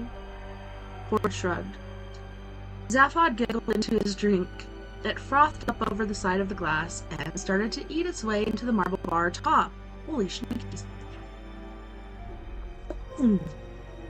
Excuse me. The wild-skinned sky gypsy approached them and played an electric violin at them until Zaphod gave him a lot of money and he agreed to go away again. The gypsy approached Arthur and Trillian sitting in another part of the bar. "I don't know what this place is," said Arthur, "but I think it gives me the creeps." "Have another drink," said Trillian. "Enjoy yourself." "Which?" said Arthur. "The two are mutually exclusive." "Poor Arthur, you're not really cut out for this life, are you?" "You call this life?" "You're beginning to sound like Marvin." "Marvin's the clearest thinker I know. How do you think we make this violinist go away?" The waiter approached. "Your table is ready," he said. Seen from the outside, which it never is, the restaurant resembles a giant glittering starfish beached on the forgotten rock. Each of its arms house the bars, the kitchens, the force-field generators which protect the entire structure, and the decayed hunk of plant on which it sits, and the time turbines which slowly rock the whole affair backward and forward across the crucial moment. In the center sits a gigantic golden dome, almost a complete globe. And it was into this area that Zaphod, Ford, Arthur, and Trillian now passed. At least 5 tons of glitter alone had gone into them before them and covered every available surface. The other surfaces were not available because they were already encrusted with jewels, precious seashells from Centrogenus, gold leaf mosaic tiles, lizard skins, and a million unidentifiable embellishments and decorations. Glass glittered, silver shone, gold gleamed, Arthur Dent goggled. "Wowee," said Zaphod. "Zappo!" "Incredible," breathed Arthur. "The people. The things." "The things," said Ford, perfectly quiet, "are also people." "The people," resumed Arthur. "The other people." "The lights?" said Trillian. "The tables," said Arthur. "The clothes," said Trillian. The waiter thought they sounded like a couple of bailiffs. "The end of the universe is very popular," said Zaphod, threading his way unsteadily through the throng of tables, some made of marble, some of rich, ultra mahogany, some even of platinum, and each of the party of exotic creatures chatting among themselves and studying menus. "People like to dress up for it," continued Zaphod. "Gives it a sense of occasion." The tables were fanned out in a large circle around the central stage area, where a small band were playing light music. At least 1,000 tables was Arthur's guess, and interspersed among them were swaying palms, hissing fountains, grotesque statuary, in short, all the paraphernalia common to all the restaurants where little expense has been spared to give the impression that no expense has been spared. Arthur glanced round, half expecting to see someone making an American Express commercial. Zaphod lurched into Ford, who lurched back into Zaphod. "Wowee," said Zaphod. "Zappo," said Ford. "My great-granddaddy must have really screwed up the computer's works, you know," said Zaphod. "I told it to take us to the nearest place to eat, and it sends us to the end of the universe. Remind me to be nice to it one day." He paused. "Hey, everybody's here, you know. Everybody was anybody." "Was?" said Arthur. "At the end of the universe, you have to use the past tense a lot," said Zaphod. "Because everything's been done, you know. Hi, guys," he called out to a nearby party of giant iguana life forms. "How did you do?" "Was that Zaphod Beeblebrox?" asked one iguana of another iguana. "I think so," replied the second iguana. "Well, doesn't that just take the biscuit?" said the first iguana. "Funny old thing, life," said the second iguana. "That's what you make it," said the first, and they lapsed back into silence. They were waiting for the greatest show in the universe. "Hey, Zaphod," said Ford, grabbing for his arm, and, on account of the third pan-galactic arc blaster missing, he pointed a swaying finger. Sorry, guys. My nose is itchy.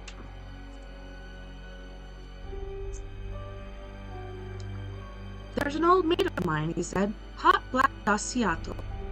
See, the man in the platinum table with the platinum suit on?" Zaphod tried to follow Ford's finger with his eyes, but it made him feel dizzy. Finally he saw. "Oh yeah," he said. Then recognition came. A moment later. "Hi," he said. Did that guy ever make it mega big? Wow, bigger than the biggest thing ever other than me? Who's he supposed to be? Asked Trillian. Hot Black Daciata, said Zappa in astonishment. You don't know? You never heard of Disaster Area? No, said Trillian, who hadn't. The biggest, said Ford. Loudest. Richest, suggested Zappa. Rock band in the history of... He searched for the word. History of itself, said Zappa. No, said Trillian. Zowie, said Zappa. Here we are at the end of the universe and you haven't even lived yet. But you missed out. He led her off to where the waiter had been waiting. All this time at the table, Arthur followed them, feeling very lost and alone. Ford waded off through the throng of people to renew an old acquaintance. Hey there, Hot Black, he called out. How you doing? Great to see you, big boy. How's the noise? You're looking great. Really, very, very fat and well. Amazing. He slapped the man on the back and was mildly surprised that it seemed to elicit no response. The pan-galactic gargle blaster swirling around inside him told him to plunge on regardless. Remember the old days, he said. We used to hang out, right? The brief bistro illegal, remember? Slim's Third Emporium? The Evil Drum Boozbama? Great days, eh? Hot Black Daciato offered no opinion as to whether they were great days or not. Ford was not perturbed. And when we were hungry, we'd pose as public health inspectors, remember that? And go around confiscating meals and things, right? Till we got food poisoning. Oh, and then there were the long nights talking and drinking in those smelly rooms above the Café Lou in Bretontown, New Battle. And you were always the next room trying to write songs on your adjutar. And we all hated them. And you said you didn't care. And we said we did because we hated them so much. Ford's eyes were beginning to mist over. And you said you didn't want to be a star, he continued, wallowing in nostalgia, because you despised the star system. And we said, Hadra and Saliju and me, that we didn't think you had the option. And what do you do now? You buy star systems. He turned and solicited the attention of those at nearby tables. Here, he said, is a man who buys star systems. Hot Black Daciato made no attempt either to confirm or deny this fact, and the attention of the temporary audience waned rapidly. Or waned, sorry. I think someone's drunk, muttered a purple bush-like being into his wine glass. Ford staggered slightly and sat down heavily on a chair facing Hot Black Daciato. What's that number you do? He said, unwisely grabbing at a bottle for support and tipping it over into a nearby glass as it happened. Not to waste a happy accident, he drained the glass. That really huge number, he continued. How does it go? One, better. Something, and in the stage act, you do it. End up with the ship crashing right into the sun, and you actually do it? Ford crashed his fist into his other hand to illustrate this feat graphically. He knocked the bottle over again. Ship, sun, wham bang, he cried. I mean, forget lasers and stuff. You guys are into solar flares and real sunburn. Oh, and terrible songs. His eyes followed the stream of liquid glugging out of the bottle onto the table. Something ought to be done about it, he thought. Hey, you want a drink? He said. It began to sink into his squelching mind that something was missing from this reunion, and that the missing something was in some way connected with the fact that the fat man sitting opposite him in the platinum suit and the silvery hat had not said, Hi, Ford, or Great to see you after all this time, or in fact anything at all. More to the point, he had not yet even moved. Hot Black? Said Ford. A large, meaty hand landed on his shoulder from behind and pushed him aside. He slid gracelessly off his seat and peered upward to see if he could spot the owner of this discourteous hand. The owner was not hard to spot on account of his being something of the order of 7 feet tall and not slightly built with it. In fact, he was built the way other builds leather sofas. Shiny, lumpy, and with lots of solid stuffing. suit into which the man's body had been stuffed looked as if its only purpose in life was to demonstrate how difficult it was to get this sort of body into a suit. The face had the texture of an orange and the color of an apple, but there the resemblance to anything sweet ended. "Kid," said a voice, which emerged from the man's mouth, as if it had been having a really rough time down in his chest. Yeah?" said Ford conversationally. He staggered back to his feet again, and was disappointed that the top of his head didn't come further up the man's body. "Beat it," said the man. "Oh yeah?" said Ford, wondering how wise he was being. "And who are you?" The man considered this for a moment. He wasn't used to being asked this sort of question. Nevertheless, after a while, he came up with an answer. "I'm the guy who's telling you to beat it," he said, "before you get it beaten for you." "Now listen," said Ford nervously. He wished his head would stop spinning, settle down, and get to grips with the situation. "Now listen," he continued. "I am one of Hotback's oldest friends, and," he glanced at Hotback, Desiato, who still hadn't moved so much as an eyelash. "And," said Ford again, wondering what would be a good word to say after "and." The large man came up with a whole sentence to go after "and." He said it. "And I am Mr. Desiato's bodyguard," it went, "and I am responsible for his body, and I am not responsible for yours. So take it away before it gets damaged." "Now wait a minute," said Ford. "No minutes," boomed the bodyguard. "No waiting. Mr. Desiato speaks to no one." "Well, perhaps you let him say what he thinks about the matter himself," said Ford. "He speaks to no one," bellowed the bodyguard. Ford glanced anxiously at Hotback again, and was forced to admit to himself that the bodyguard seemed to have the facts on his side.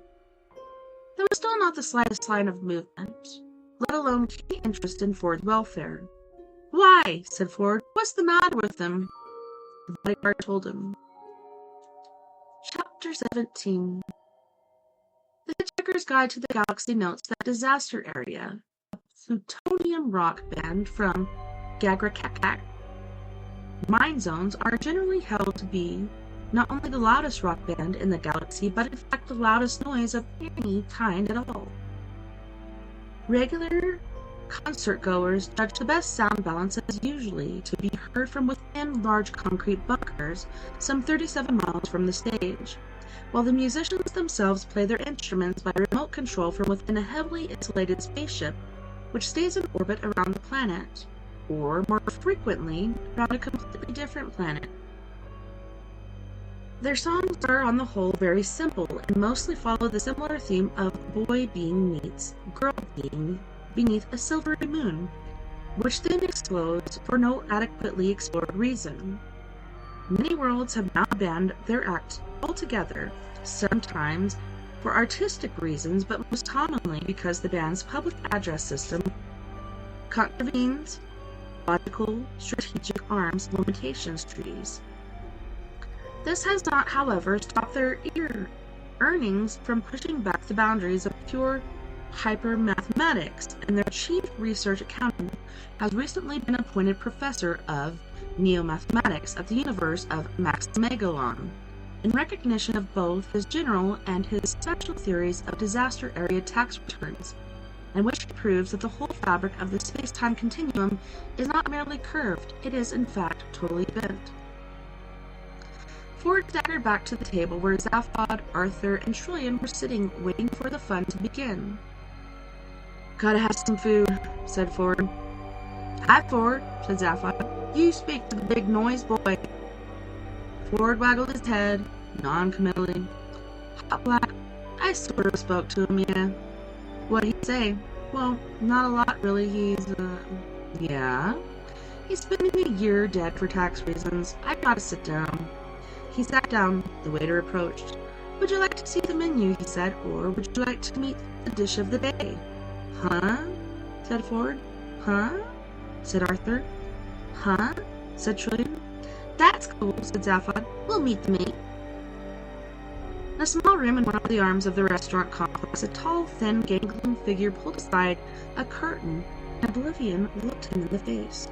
It was not a pretty face, perhaps because Oblivion had looked him in it so many times, It was too long for a start, the eyes too sunken and hooded, the cheeks too hollow. His lips were too thin and too long, and when they parted, his teeth looked too much like a recently polished bay window. The hands that held the curtain were long and thin too. They were also cold.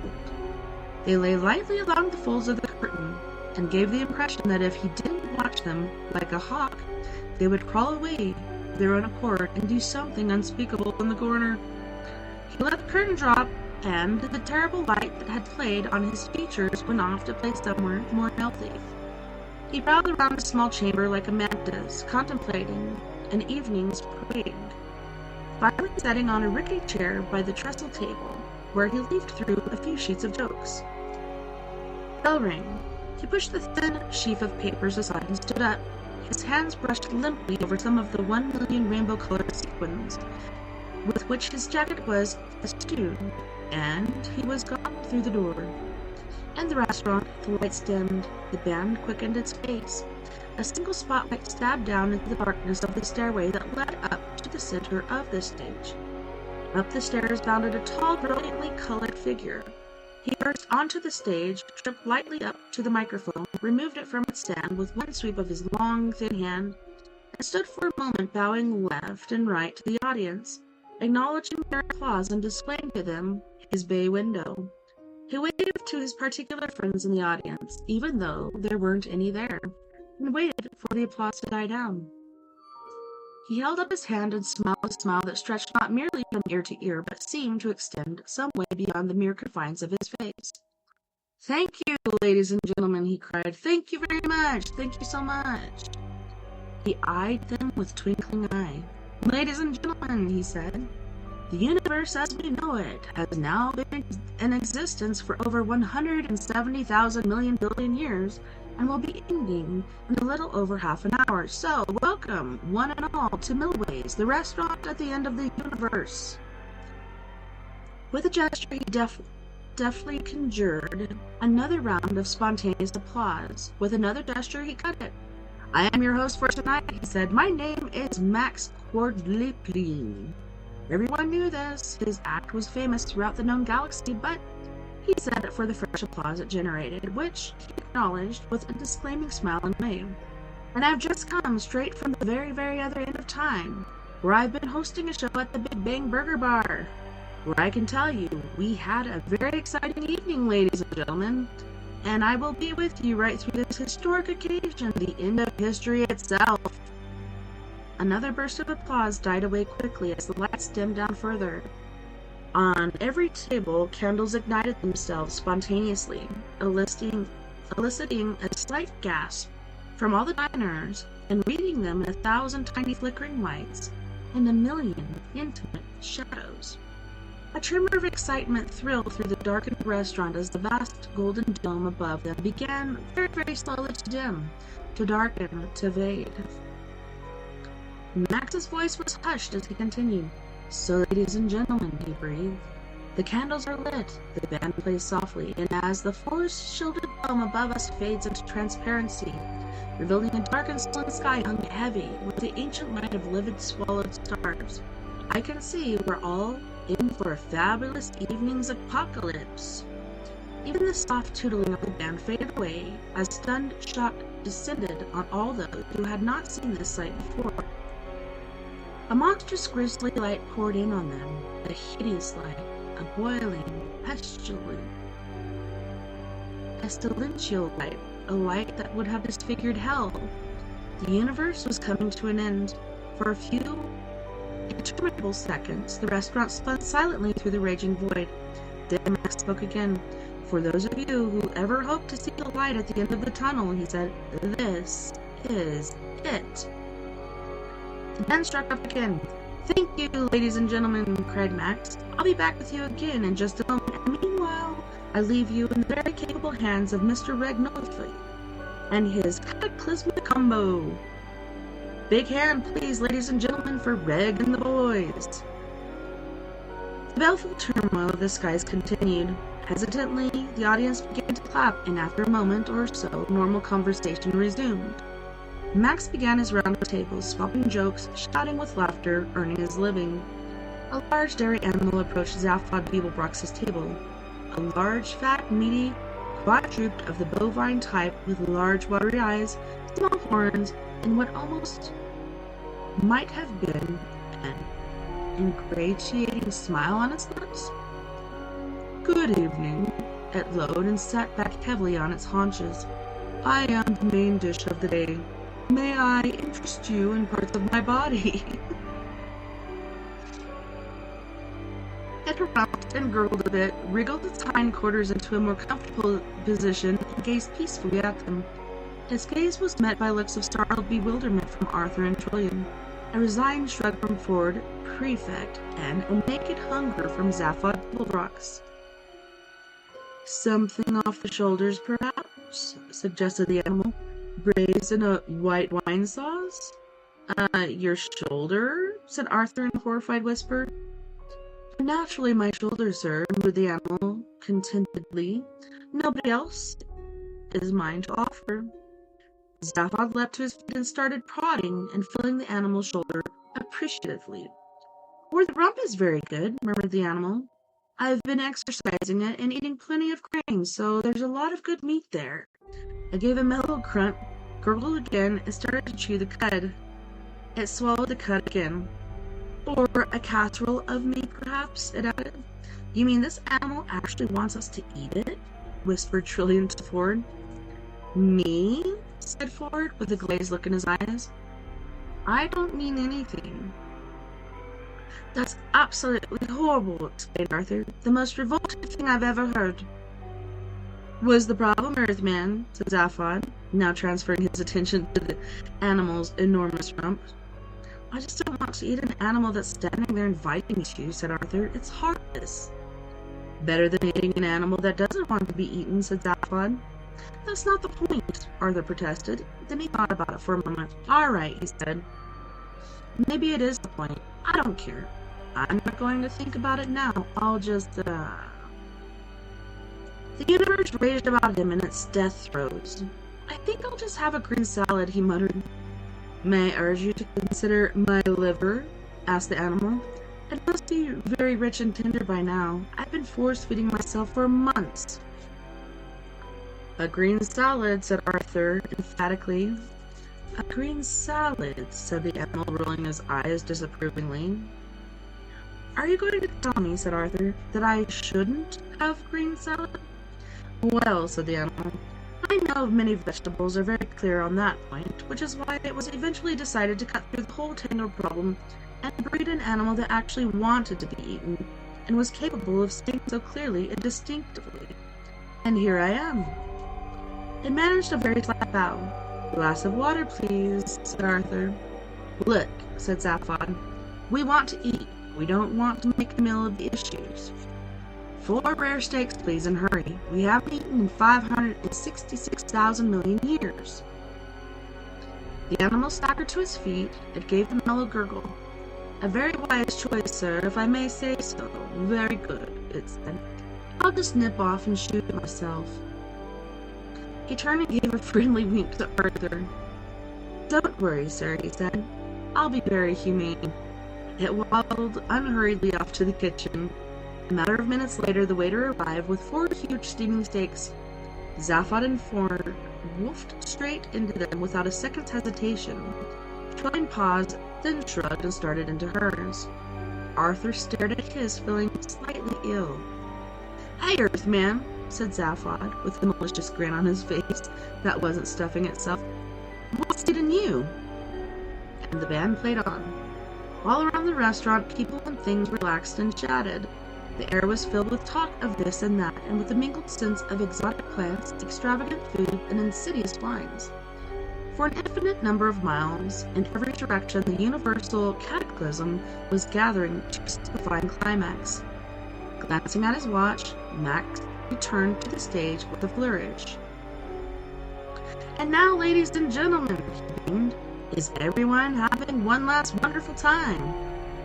"Yes," called out the sort of people who call out yes when comedians ask them if they're having a wonderful time.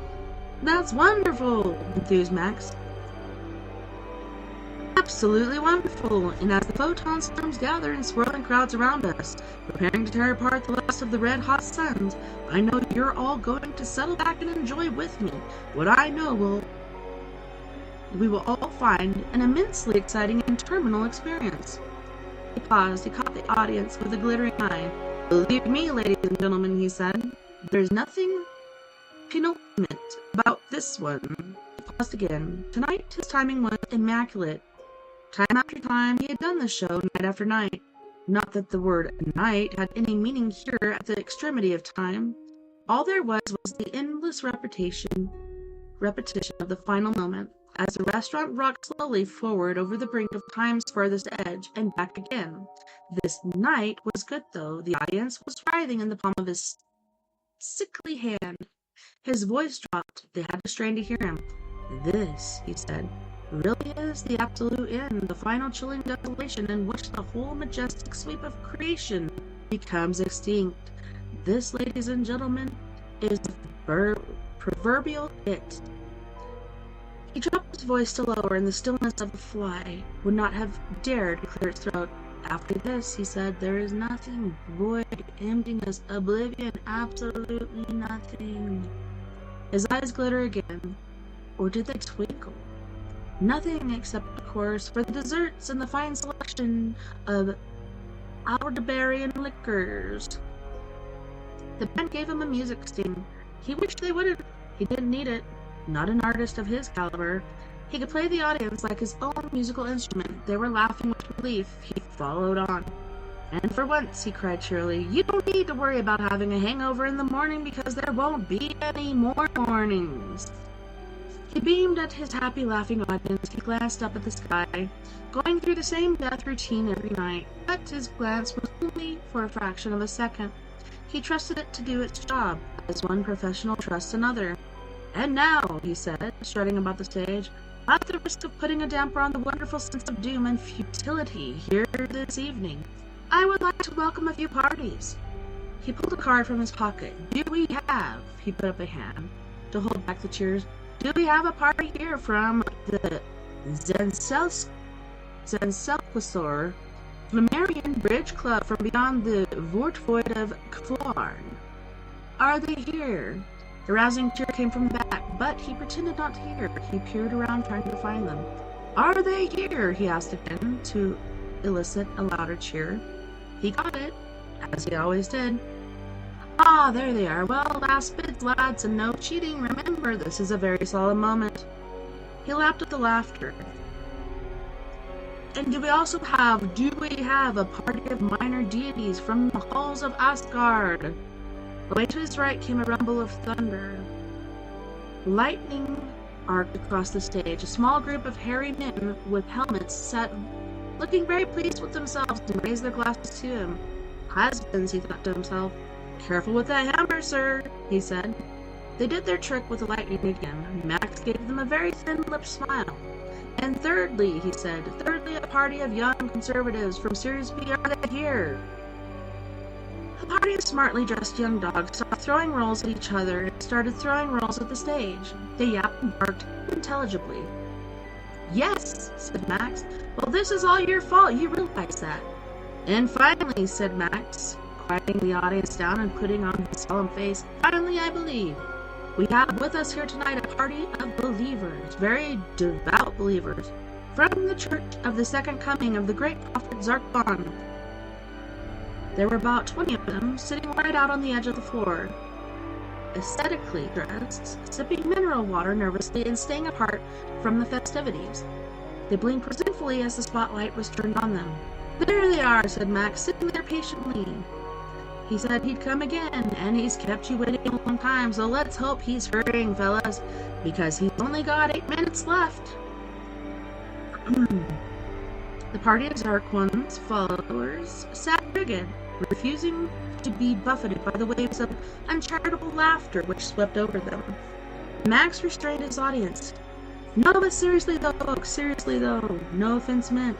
No, I know we shouldn't make fun of deeply held beliefs, so I think a big hand, please, for the great prophet Zarquin. The audience clapped respectfully, wherever he's gone to. He blew a kiss to the stony-faced party and returned to the center of the stage. He grabbed a tall stool and sat on it. It's marvelous, though, he rattled on, to see so many of you here tonight. No, isn't it, though? Yes, absolutely marvelous. Because I know that so many of you come here time and time again, which I think is really wonderful. To come and watch this final end of everything, and then return home to your own eras and raise families, strive for new and better societies, fight terrible wars for what you know to be right. It really gives one hope for the future of all life kind, except, of course, he waved at the blitzing turmoil above and around them, that we know it hasn't got one. Arthur turned to Ford. He hadn't quite got this place worked out in his mind. Look, surely, he said, if the universe is about to end, don't we go with it? Ford gave him a three-pan-galactic gargle-blaster look, and in other words, a rather unsteady one. No, he said, look, he said, as soon as you come into this dive, you get held in this sort of amazing force shielded temporal warp thing, I think. Oh, said Arthur. He turned his attention back to a bowl of soup he managed to get from the waiter to replace his steak. Look, said Ford, I'll show you. He grabbed at a napkin off the table and fumbled hopelessly with it. Look, he said again, imagine this napkin, right, as the temporal universe, right, and the spoon as a transductional node in the matter curve. It took him a while to say this last part, and Arthur hated to interrupt him. That's the spoon I was eating with, he said. All right, said Ford, imagine this spoon. He found a small wooden spoon on a tray of relishes. This spoon, I found it rather tricky to pick up. No, better still, this fork. Hey, would you let go of my fork? Sniffed Zaphod. All right, said Ford. All right. Why don't we say that this wine glass is the temporal universe? What? The one you just knocked on the floor? Did I do that? Yes. All right, said Ford. Forget that. I mean, look. Do you know how the universe actually began for a kickoff? Probably not, said Arthur, who wished he'd never embarked on any of this. All right, said Ford. Imagine this, right? You get this bath, right? A large round bath, and it's made of ebony. Where from, said Arthur? Herod's was destroyed by the Vogons. Doesn't matter. So you keep saying. Listen. All right. You got this bath, see? Imagine you've got this bath, and it's ebony, and it's conical. Conical, said Arthur? What sort of... said Ford. It's conical. So what you do is, you fill it with fine white sand, all right? Or sugar. Fine white sand or sugar. Anything. Doesn't matter. Sugar's fine. And when it's full, you pull the plug out. Are you listening? I'm listening. You pull the plug out, and it all just twirls away. It twirls away, you see? Out of the plug hole. I see. You don't see. You don't see at all. I haven't got the clever bit yet. You want to hear the clever bit? Tell me the clever bit. I'll tell you the clever bit. Ford thought for a moment, trying to remember what the clever bit was. The clever bit, he said, is this. You film it happening.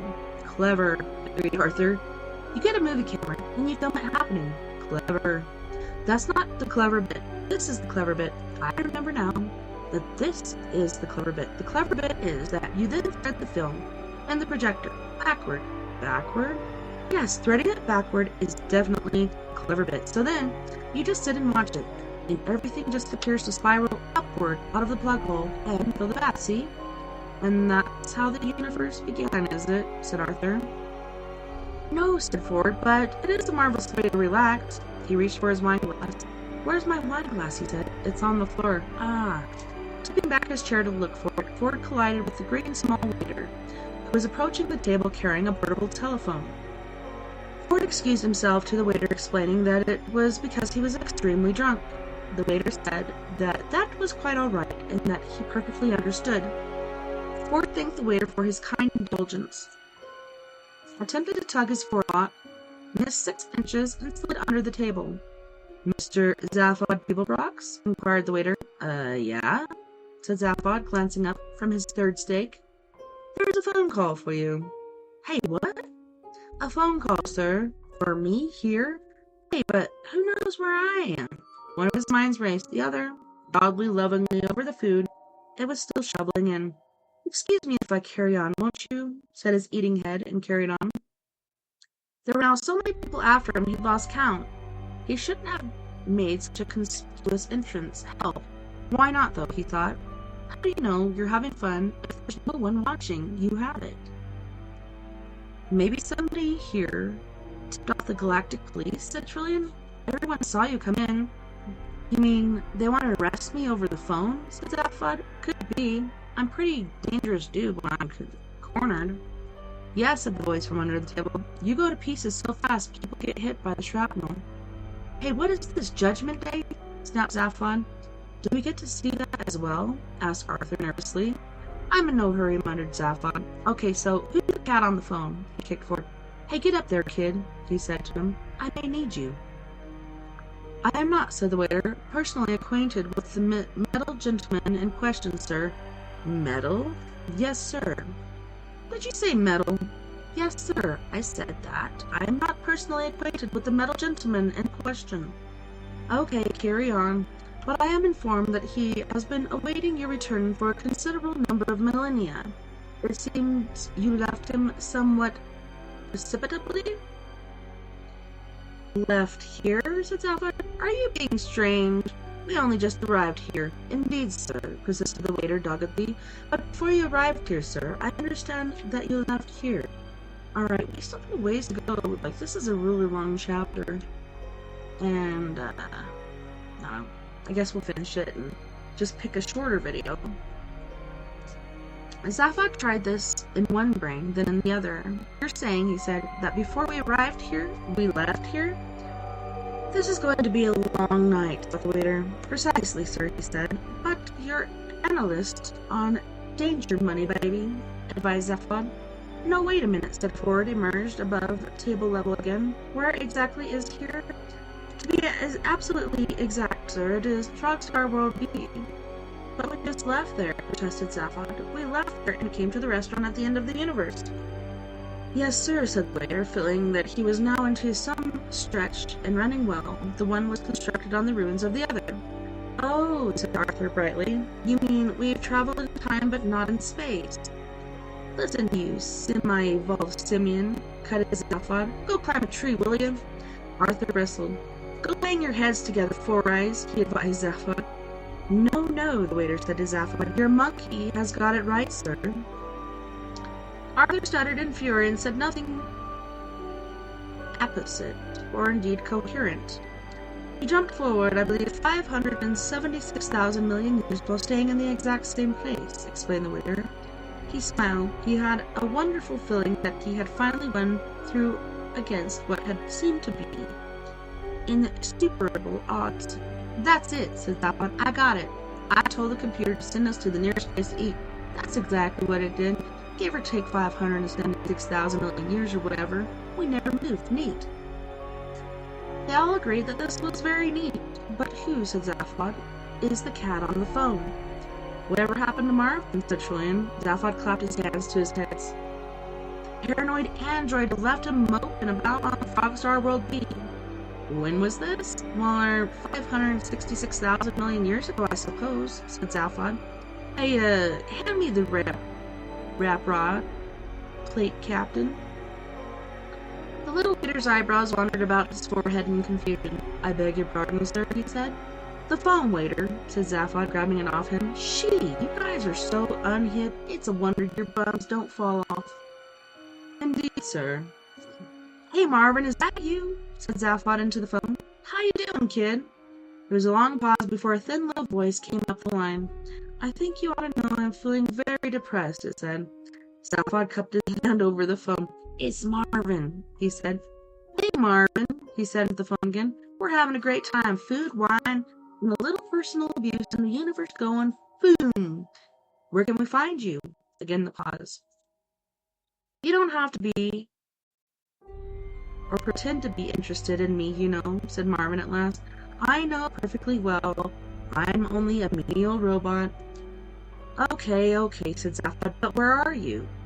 Reverse primary thrust, Marvin. That's what they say to me. Open airlock number 3, Marvin. Marvin, can you pick up the piece of paper? Can I pick up that piece of paper? Here I am, brain the size of a planet, and they asked me to. Yeah, sympathized Zaphod, hardly at all. But I'm quite used to being humiliated, John Marvin. I can even go and stick my head in a bucket of water if you like. Would you like me to go and stick my head in a bucket of water? I've got one ready. Wait a minute. Hey Marvin, interrupted Zaphod, but it was too late. Sad little chunks and gurgles came up the line. What's he saying? Asked Trillian. Nothing, said Zaphod. He's just phoned to wash his head at us. There, said Marvin, coming back on the line and bubbling a bit. I hope that gave satisfaction. Yeah, said Zaphod. Now will you please tell us where you are? I'm in the parking lot, said Marvin. The parking lot? Said Zaphod. What are you doing there? Parking cars. What else does one do in a parking lot? Okay, hang in there. We'll be right down. In one movement, Zaphod leaped to his feet, threw down the phone, and wrote Hot Black Desiato on the bill. Come on, guys, he said. Marvin's in the parking lot. Let's go on down. What's he doing in the parking lot? Asked Arthur. Parking cars. What else, dum-dum? Well, what about the end of the universe? We'll miss the big moment. I've seen it. It's rubbish, said Zaphod. Nothing but a nap gib. A what? Opposite of the Big Bang. Come on, let's get zappy. Few of the other diners paid them any attention as they weaved through the restaurant to the exit. Their eyes were riveted on the horror of the skies. An interesting effect to watch for, Max was telling them, is in the upper left-hand quadrant of the sky, where if you look very carefully you can see the star system, Hastromil, boiling away into the ultraviolet. Anyone here from Hastromil? There were one or two slightly hesitant cheers from somewhere at the back. Well, said Max, beaming cheerfully at them, it's too late to worry about whether you left the gas on now. Alright, so on that note, boys and girls, we are going to go to our second music break. On this break, we have Mr. Jeff Hilliard with his 80s sort of ballad called Abandoned. We have Miss Mia Savage from Arizona with her group Antidote for Savages with Lumiere and Crypto, The Bottom Line, and Your Skeleton. You guys don't go anywhere. We'll be right back after this music break.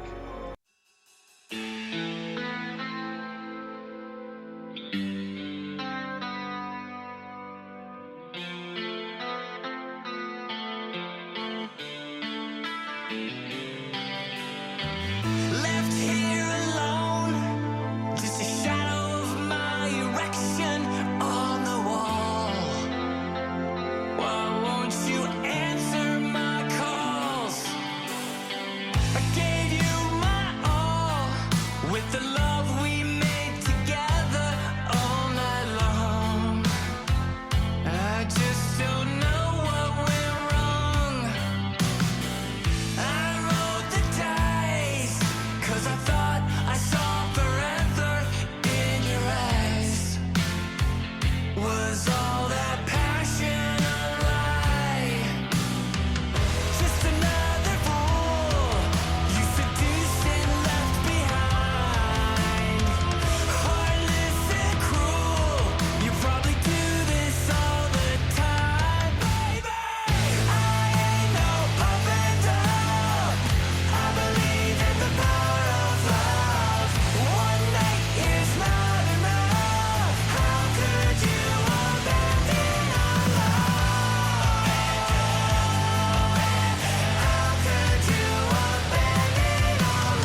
right now between fear and love.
Welcome back, and thanks so much for joining me tonight on We Are Paradox Media's Late Night in the Rockies. On this segment of the show, we are actually going to watch a video together. And we've watched this fella before. It is our friend James Lafleur from That Is Impossible channel. So I'm going to go ahead and share screen here really quick. Presenting That Is Impossible. Make sure all my sound is equipped, ready to go. Let's do this. In just a few moments, Their eyes like turned really black, and then their face got kind of distorted. Look, she keeps pointing at you. Literalmente estoy.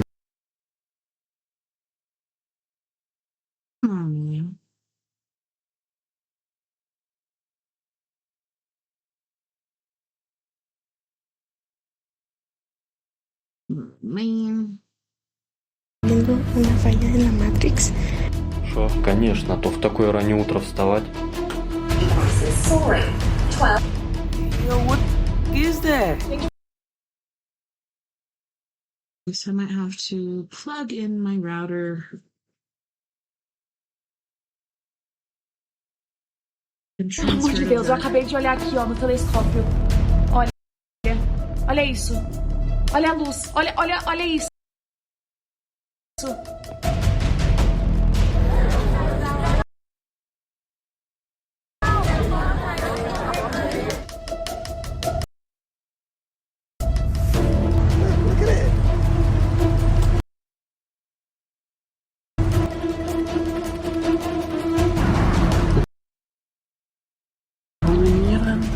Hi, I'm James LaFleur and you're watching the Impossible channel. Welcome aboard. Don't forget to leave a like and subscribe to the channel with notifications on for more videos like this. Today we're going to be taking a look at a series of mysterious videos of supposed shapeshifters that have been popping up all over the US and creeping a lot of people out.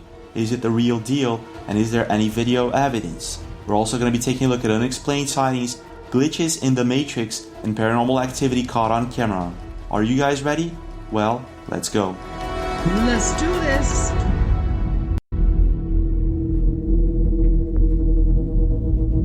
On May 2020, a mysterious event took place in the small city of Magé, Rio de Janeiro. It was about 7 o'clock at night when several people saw what looked like a luminous object descending from the sky. This thing was so different from the usual satellite or balloon sighting that the next day social media was flooded with videos of it. Gente, pelo amor de Deus, eu acabei de olhar aqui, ó, no telescópio. Olha isso. Olha a luz. Olha isso. Olha o OVNI, meu Deus do céu. Mano, fique aquilo ali no céu, velho. Fala pra mim. Vocês estão vendo o que eu tô vendo? Ó. That's like a mothership being dá uma olhada. But smaller. Mano do céu, fala sério. Vem, bonita, vem. Cadê? Denis, foca legal. Vem pra mim, gatona. Caraca, muito maneiro. Caraca. Você tá gravando, né? Isso é uma nave mesmo. Caramba. At the time, eyewitnesses described bright, colorful lights moving in unusual patterns, sometimes even forming a triangular shape, and some even claimed to hear explosions and debris falling. Chega aqui rápido. Rápido, vem cá. Vem cá. A lá tá caindo do céu. Caiu do céu do nada. The next day, rumors began circulating that military Gotta do this, cause otherwise this ain't gonna work. All right. Hopefully this will work out better. Okay. It appears we're back. Okay, let's keep going. Hopefully we won't have military more vehicles issues. and choppers were being sent to where this object supposedly fell, leading to widespread speculation. Gente, tá aqui mesmo disco voador muito grande, tamanho de ônibus. What? Come on now. Ó, o helicóptero tá sobrevoando a manhã todinha ali, ó, tá vendo? Aí. Procurando alguma coisa na floresta aí. Despite the lack of official This reminds me of when I was on my cruise to Mexico with my sister, and I believe it was not Cabo San Lucas. No, it was Cabo San Lucas. And we were leaving on the cruise ship, and there was this helicopter flying around the island where the radio towers were, and you saw this like UFO flying around, and the chopper was trying to chase it, and then all of a sudden it just blinked out. I don't know if you guys have witnessed anything like that before, but yeah, that's what explanations, the Majet incident remains a complete mystery, and to this day, no one knows what really happened. But just recently, something very similar was seen, but this time in São Paulo, Brazil.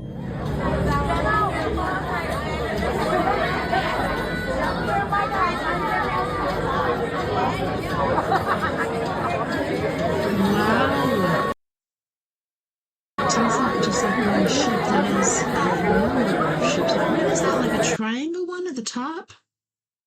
Oh, come on, Central Stage. Just a couple of weeks ago in São Paulo, Brazil, a group of people were partying at a rooftop when all of a sudden the internet they see what looks like red luminous orbs flying in formation. Trying to make sense of what they were seeing, they get their cameras and immediately begin to record. After João Vidoto posted the video to TikTok, it amassed thousands of views and hundreds of comments, and internet users were divided. Some people believe that these are just balloons. Others think that João Vidoto is behind a window and this is just a reflection of a lamp. But I'm guessing that this is not the case. If we zoom in on the video, we can clearly see that the objects are hovering behind the clouds. So this is not a reflection. Other internet users also stated that they saw something similar that same night, however in different locations, which makes this a bit strange. Yeah. There were also other people pointing out on how there seems to be some sort of square-shaped object that seems to be attached to the red luminous orbs. Strange, isn't it? Doesn't look like balloons, and it kind of reminds me of the same luminous orbs that were seen in Rio de Janeiro in 2020. But when it comes to unexplained phenomena in the sky, it doesn't stop there. It's so weird. It was a sunny afternoon in Phoenix, Arizona when Reddit username 0813 noticed what at first looked like a bird murmuration. He saw what looked like hundreds if not thousands of flickering objects flying in the sky. Completely mesmerized by it, he slowly began to realize that these were not birds. So he got his camera and immediately began to record this bizarre phenomenon. Check this out. Here's something you don't see every day. A bunch of papers, like a bunch of reflective papers like floating in the sky. Where? I don't know if you can see it. I'm gonna try to zoom in on this. Oh, there it is. It looks like some kind of like bunch of trash floating in the sky, but there's so many of them and they're like really high up. Like, how did those pieces of trash get so high up? What looks like hundreds if not thousands of metallic objects can be seen flickering in the sky. Whatever these things are, they definitely do not look like birds or pieces of trash flying in the wind. They look like something else entirely, and it seems that the Reddit community agrees. While some believe that this could be chaff from military airplanes or maybe a flock of birds, most seem to agree that this has to be something otherworldly. Now, I'm not exactly sure if these are birds, chaff, or UFOs. What I do know, however, is that this is not the first time something like this happens. In Brazil as well. A very similar phenomenon was also seen not long ago in Finland, and it was uploaded to Reddit by user Whitwar101. On April 2023, internet user Kayla Polo captured something very similar in Lisbon, Portugal. And then, a couple of months later, it happened once again in Phoenix, Arizona. They're going all the way from up there.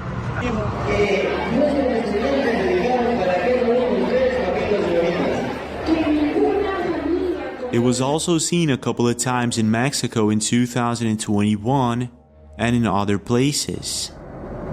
Por favor, nadie salga ahora. Ahorita es la hora donde empezó los humos negros. ¿Qué estás diciendo? Dios mío, por favor. Oh, Dios mío. What are these mysterious objects? Are they? Yeah, dude. And why are they always shining? Doesn't matter if it's daytime or nighttime. Could it be some sort of military chaff, or is it something else entirely? What's your take? These are damn Allens. Thousands of years ago, Plato wrote a book called The Republic, in which he describes an intriguing story of prisoners who have been chained inside a cave all of their lives.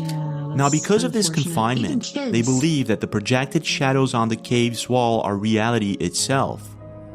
Little by little, this allegory has evolved into the modern concept of the simulation theory, an idea that we might be living in a simulated world or a world with multiple dimensions. The squirrel's floating. So I need to upgrade. I'm getting a video right now. No, he was. Now, even though there's very little to no scientific proof of such a thing, it still makes us wonder if there's a hidden dimension that we can't see. And I guess that this is exactly what internet user Colmix has been asking himself after he caught a bizarre glitch in the Matrix inside his home. Check this out. Конечно, то в такое раннее утро вставать. On one certain afternoon, upon arriving at his home, he notices that when he turns his living room lights off, it's as if day becomes night. When he tries this out for a few more times, he realizes that there's something off about it and that this should not be happening at all.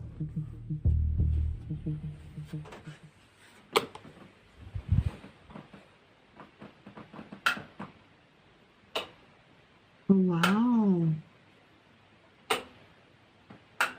That is so weird.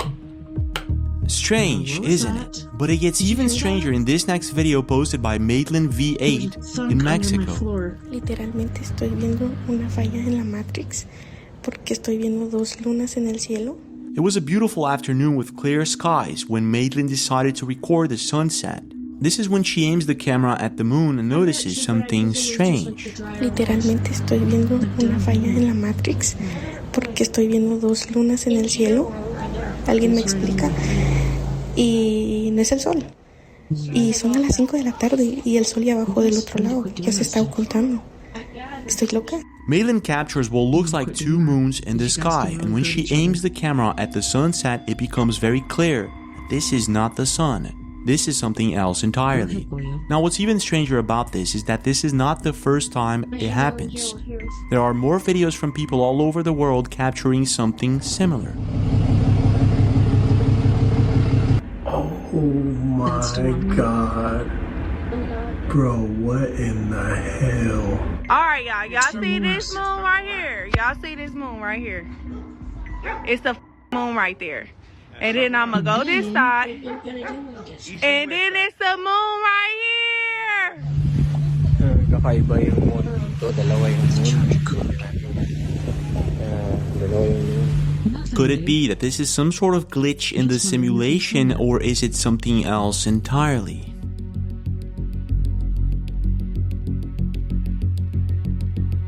But when it comes to unexplained things caught on camera, it doesn't stop there. A couple of weeks ago, a mysterious event took place in the Volo Museum in Illinois. Now, the Volo Museum is renowned for its extensive collection of vintage and rare automobiles, as well as other unique exhibits. Nothing strange about that, right? But here's where things take a really dark turn. The museum holds a very rare collection of automobiles and items from the Titanic, the tragic incident that occurred in 1912, resulting in the loss of nearly 1,600 lives. Now, just a couple of weeks ago, something really odd happened at the Volo Museum. A CCTV camera installed inside the museum captured the chilling moment where water started pouring in from underground. In the video, we can clearly see how the museum's floor quickly becomes overtaken by water. So weird. From a Titanic car, though.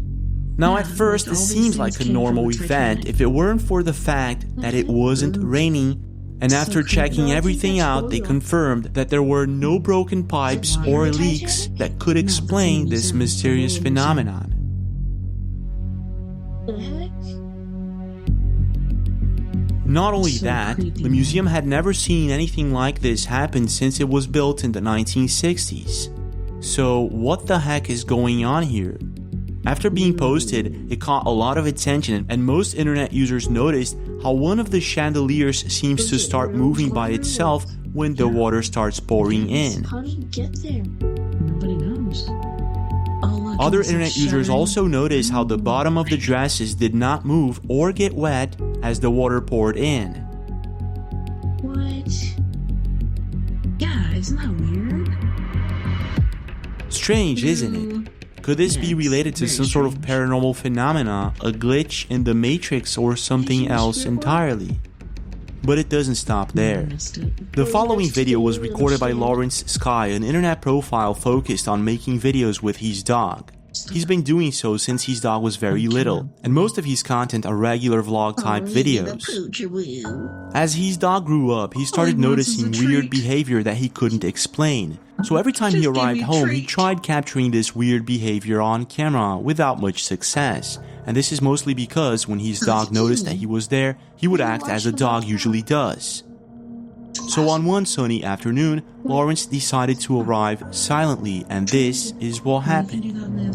Oh, look, it's sitting like a human. Gilly used to do that. She'd sit on the steps like a little human being. Always does that. And then it says the human's like, I was not sitting like a human. I don't know what you're talking about. Like, but y'all humans is crazy. Like that. Yeah, it looks like a human and dog's like outfit, dog clothes. Excuse me, sir. I ain't doing nothing. I don't know what you're talking about, crazy human being.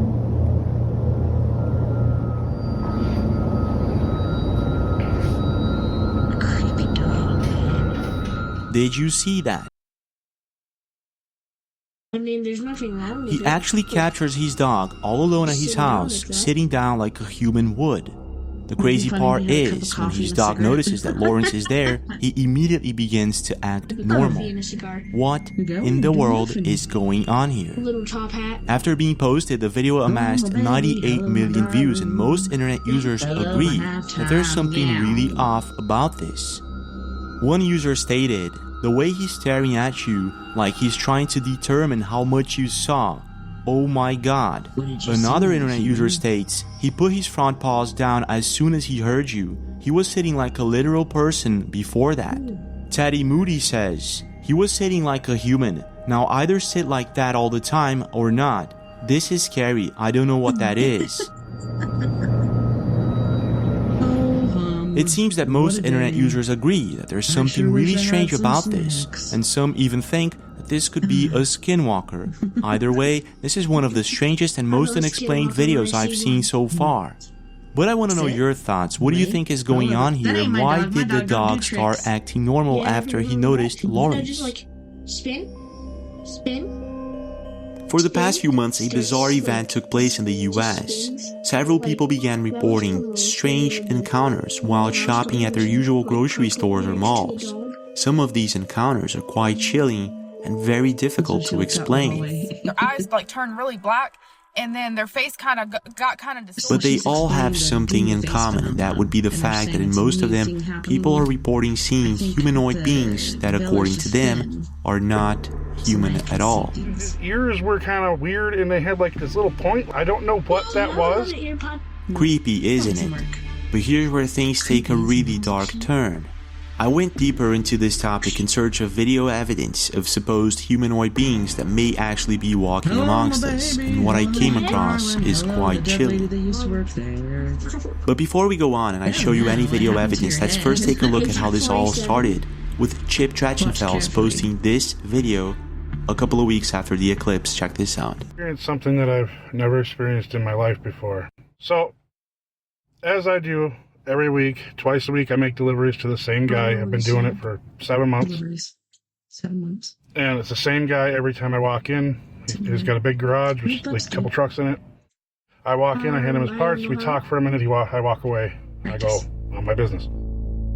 Today, I walked in, and he had his back to me, and he was working on his bench, and he must have heard me coming. I don't know, because I was actually pretty quiet, I thought. But what it sounds like to me. When he turned around, I jumped and kind of grabbed my mouth like that because I didn't know what to think.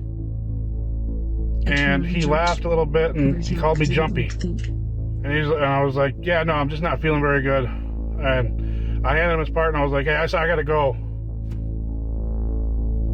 The reason I reacted that way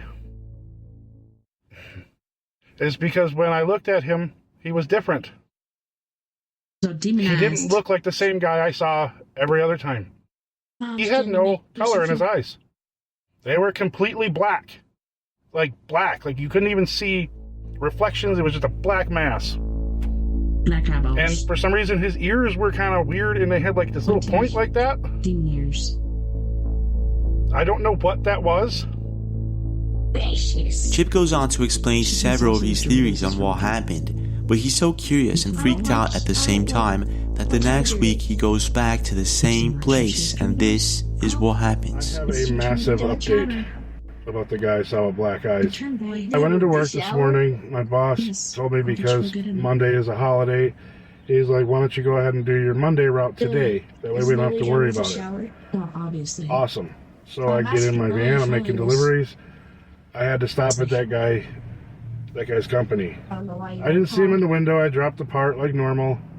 I got like maybe a mile down the road. I just pulled over because everything in my stomach, in my gut, in my heart was like, you know what, maybe you should have done this before, but let's Google his name. And I Googled his name. I have more questions now than I did before, because the first thing that popped up was his face, and underneath it said obituary.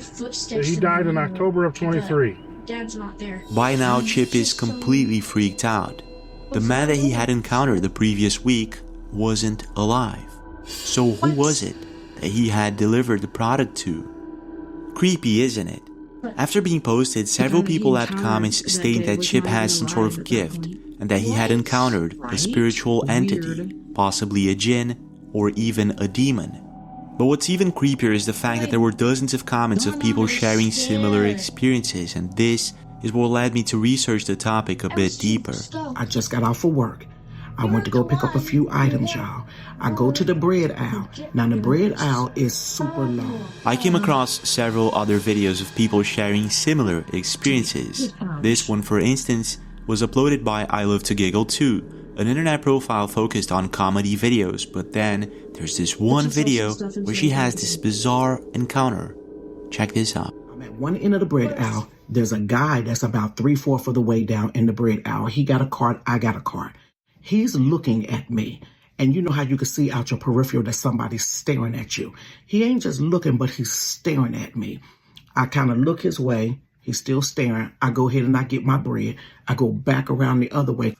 While I'm in the international aisle at one end, this guy comes around and he's at the top of the same aisle.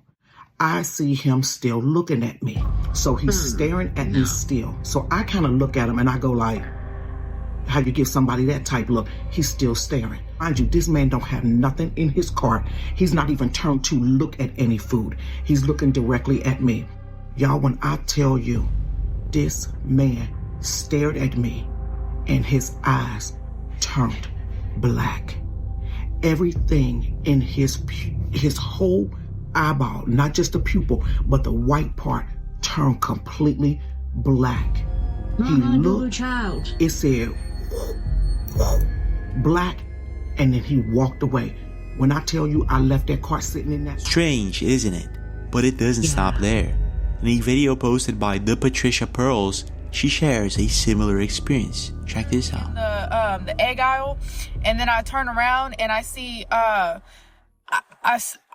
like seen somebody like kind of looking at me, and I was like at first I thought like maybe they like noticed who I was or something. Maybe they were like watching my YouTube channel or something, or my TikTok, and I was like, oh, like hi, like, you know, but no. I thought it was like a fan. No, it wasn't. I look over and like their eyes and their face, their eyes like turned really black, and then their face kind of got kind of distorted. I literally screamed and yelped. Y'all, when I say I ran so fast. The more I searched for the topic, the more videos I found. So I started searching for video evidence of the possible existence of these humanoid beings. And this is when I came across a video posted by Mariana Ramos. Now, Mariana was with her family at a church in Mexico, and they were recording an event. At the time, they didn't notice anything strange. It was after they uploaded the video to the internet that several people started noticing the presence of a strange human in the crowd. papá nos mandó el video de la posada del templo, pero notamos algo raro. So it was that was a lady that used to work there and she died, so she shouldn't even be there. Whatever it is that Mariana's family captured on camera that day, it left the entire internet creeped out. Now, because the video is quite short and there's very little information on it, it becomes quite difficult to affirm if this is a ghost, a spiritual entity, an alien, or maybe just a person wearing a mask. But there's something quite odd about this video, and I'm not exactly sure what. In this next video, a person captures something chilling while watching live television. Watch his eyes. Definitely not normal. Never mind. There were a few of him there like this. Okay, let me go back over here to them. I bet Bro's forehead reached his face. His face. Yes. Beyond the omniverse. Look at his eyes. That is not normal. Box music starts And then that guy normal. pokes his head in. Box music starts playing. While watching a live parade, a person notices odd behavior coming from one of the security guards, and this is when he starts paying attention and notices something odd about his eyes. Whatever it is that's going on here, it seems as if this person's eyes seem to be shape-shifting somehow, and most internet users seem to agree. While searching the internet, I came across more videos like this one, and in some cases it's very clear to me that these are just camera glitches or illusions, but in other cases, it looks as if it could be the real deal. But there's one particular video that leaves no doubt. Francamente me asusté porque digo, nunca se ha visto eso en la casa y por qué. On September 2014, a family in Ecuador captured a very strange video. A video so chilling that it aired on several different stations all over Ecuador. In the video, a boy is seen recording a family moment and everything seems to be as it should. The boy first aimed the camera at his father's tattoos, then checked to see if the camera was still recording. When he aims the camera at the kitchen door, he captures what looks like a humanoid being of some sort staring at them. Empezó a grabar lo que hacía su padre. Primero, su tatuaje en la espalda. Luego el pequeño captó su rostro, giró el teléfono y lo dejó. Al final del registro aparece una rara criatura. No se dieron cuenta de nada. Todo lo descubrieron cuando... Did you see that? What looks like some sort of alien-like being can be seen staring at them from the kitchen door. Whatever this thing is, most internet users seem to agree that this has to be one of the creepiest humanoid creatures ever caught on camera. Some believe that this is actually some sort of shape-shifter. Others state that this is possibly an interdimensional being, and that for some mysterious reason old phones can pick them up. Whatever this thing is, it seems to be casting a shadow on the wall, so it's not a ghost, nor a spirit. But it doesn't look like a regular